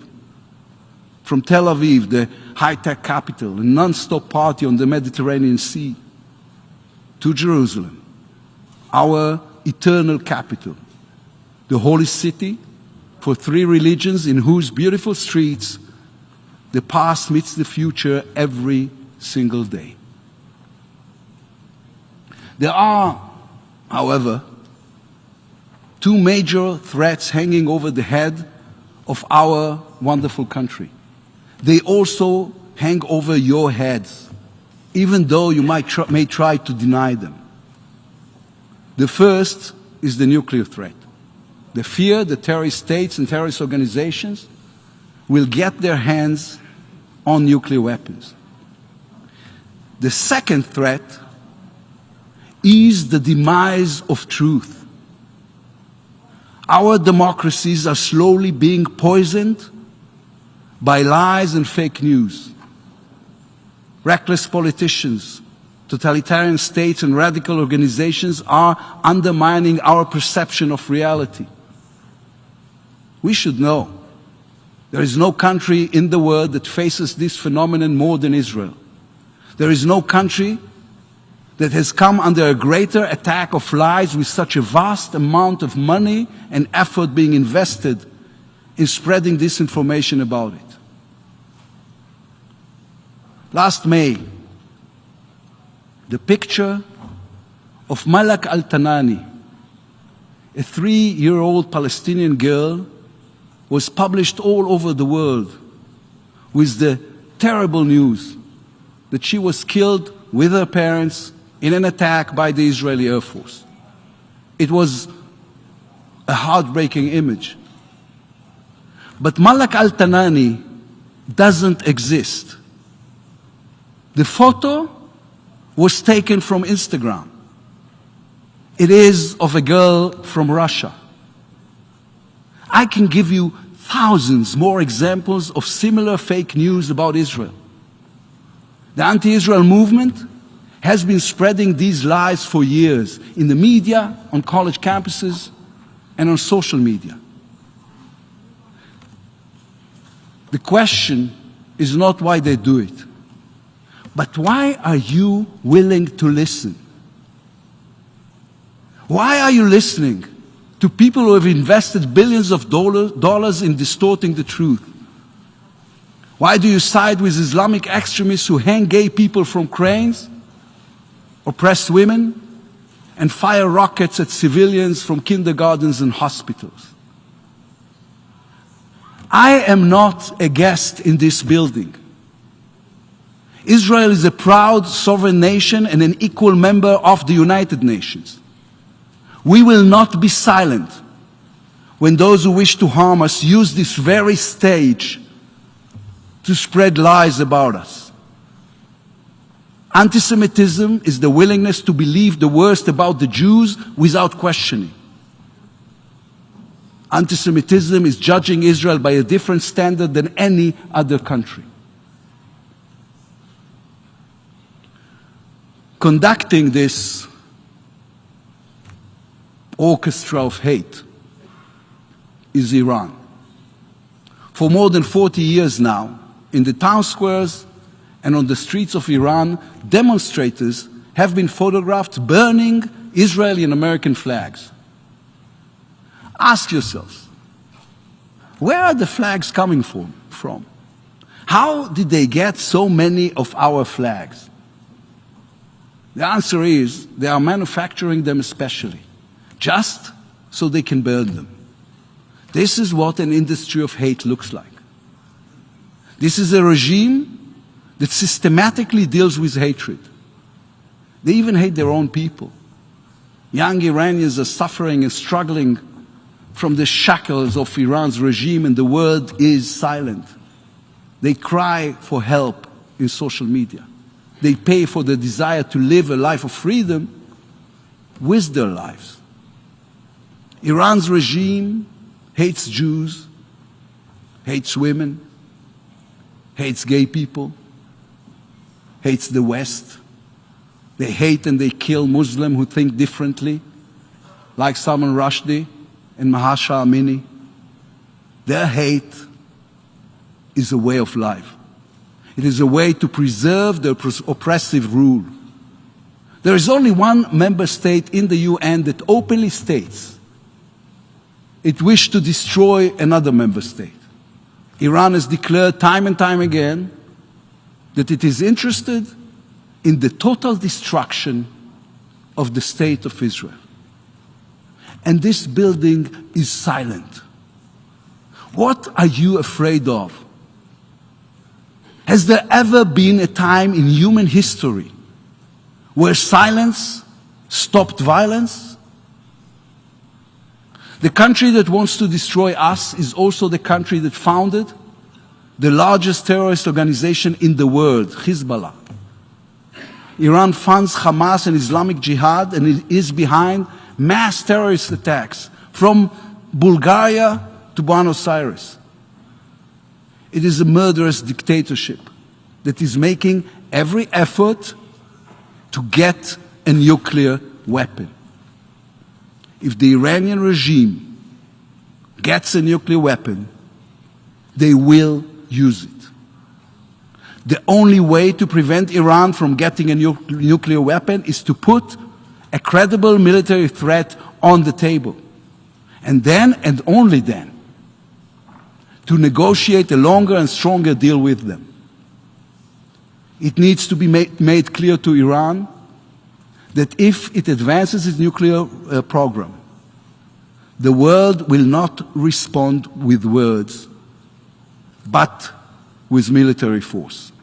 Every time a threat like that was put on the table in the past, Iran stopped and retreated. Today, the world is choosing the easy option. It chooses not to believe the worst, despite all the evidence to the contrary. Israel does not have this privilege.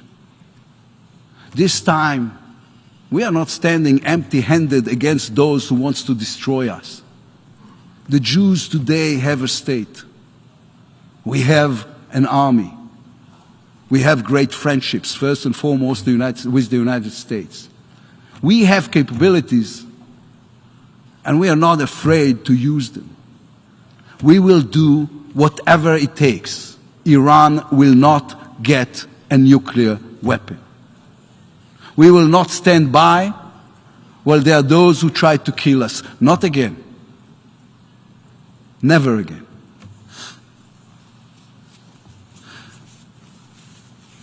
Israel's economic and military strength allows us to protect ourselves, but it also allows us something else. To strive for peace with the entire Arab world and with our closest neighbors, the Palestinians. An agreement with the Palestinians based on the 2 states for 2 people is the right thing for Israel's security, for Israel's economy, and for the future of our children. Peace is not a compromise. It is the most courageous decision we can make. Peace is not weakness. It embodies within it the entire might of human spirit. War is a surrender to all that is bad within us. Peace is the victory of all that is good. Despite all the obstacles, still today, a large majority of Israelis support the vision of the 2-state solution. I am one of them. We have only one condition: that the future Palestinian state will be a peaceful one, that it will not become another terror base from which to threaten the well-being and the very existence of Israel, that we will have the ability to protect the security of all the citizens of Israel at all times.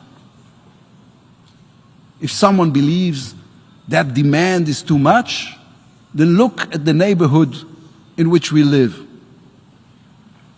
Look at Lebanon, a collapsing state controlled by Hezbollah. At Syria, where a murderous regime massacred 500,000 of its own people. Look at Afghanistan, at Libya, at Iran.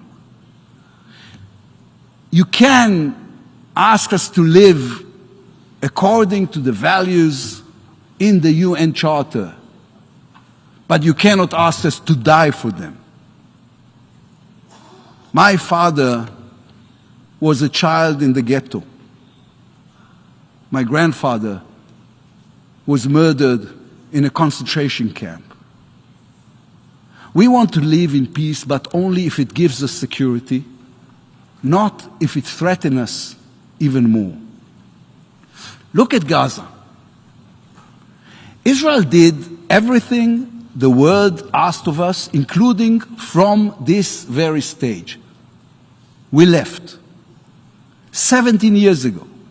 We dismantled the settlements, took apart our military bases. There is not a single Israeli soldier in Gaza. We even left them 3,000 greenhouses so they could start to build an economy for themselves. What did they do in response?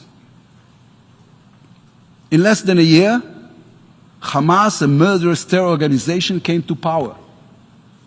They destroyed the greenhouses and replaced them with terrorist training camps and rocket launch sites. Since we left Gaza, over 20,000 rockets and missiles have been fired at Israel. All of them at civilians, all of them at our children. I have a child with special needs. Her name is Yaeli. She's autistic. She doesn't speak. In May last year, I had to wake her at 3 o'clock in the morning and run down with her to the bomb shelter because missiles were exploding above our home. All those who preach about the importance of peace are welcome to try running to a bomb shelter at 3 a.m. with a girl who does not speak, to explain to her without words why there are those who want to kill her. In this building, we've been asked more than once why we do not lift the restrictions on Gaza. We are ready to do that tomorrow morning. We are ready to do more than that. I say from here to the people of Gaza, we are ready to help you build a better life, build an economy. We presented a comprehensive plan to help rebuild Gaza. We only have one condition: stop firing rockets and missiles at our children. Put down your weapons. There will be no restrictions. Put down your weapons, bring home our children who are being held in captivity.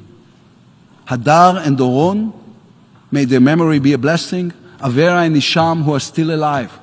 And we will build your economy together. We can build your future together both in Gaza and in the West Bank. Put down your weapons and prove that Hamas and Islamic Jihad are not going to take over the Palestinian state you want to create. Put down your weapons and there will be peace. That is the minimum I owe my grandfather, my father, and my daughter. The Jewish people have learned the lessons of the past. Our security is guaranteed by our military might, our economic ingenuity, our democratic resilience. Israel seeks peace with all our neighbors, all our neighbors. We are not going anywhere. The Middle East is our home. We are here to stay forever. And we call upon every Muslim country from Saudi Arabia to Indonesia to recognize that and to come talk to us.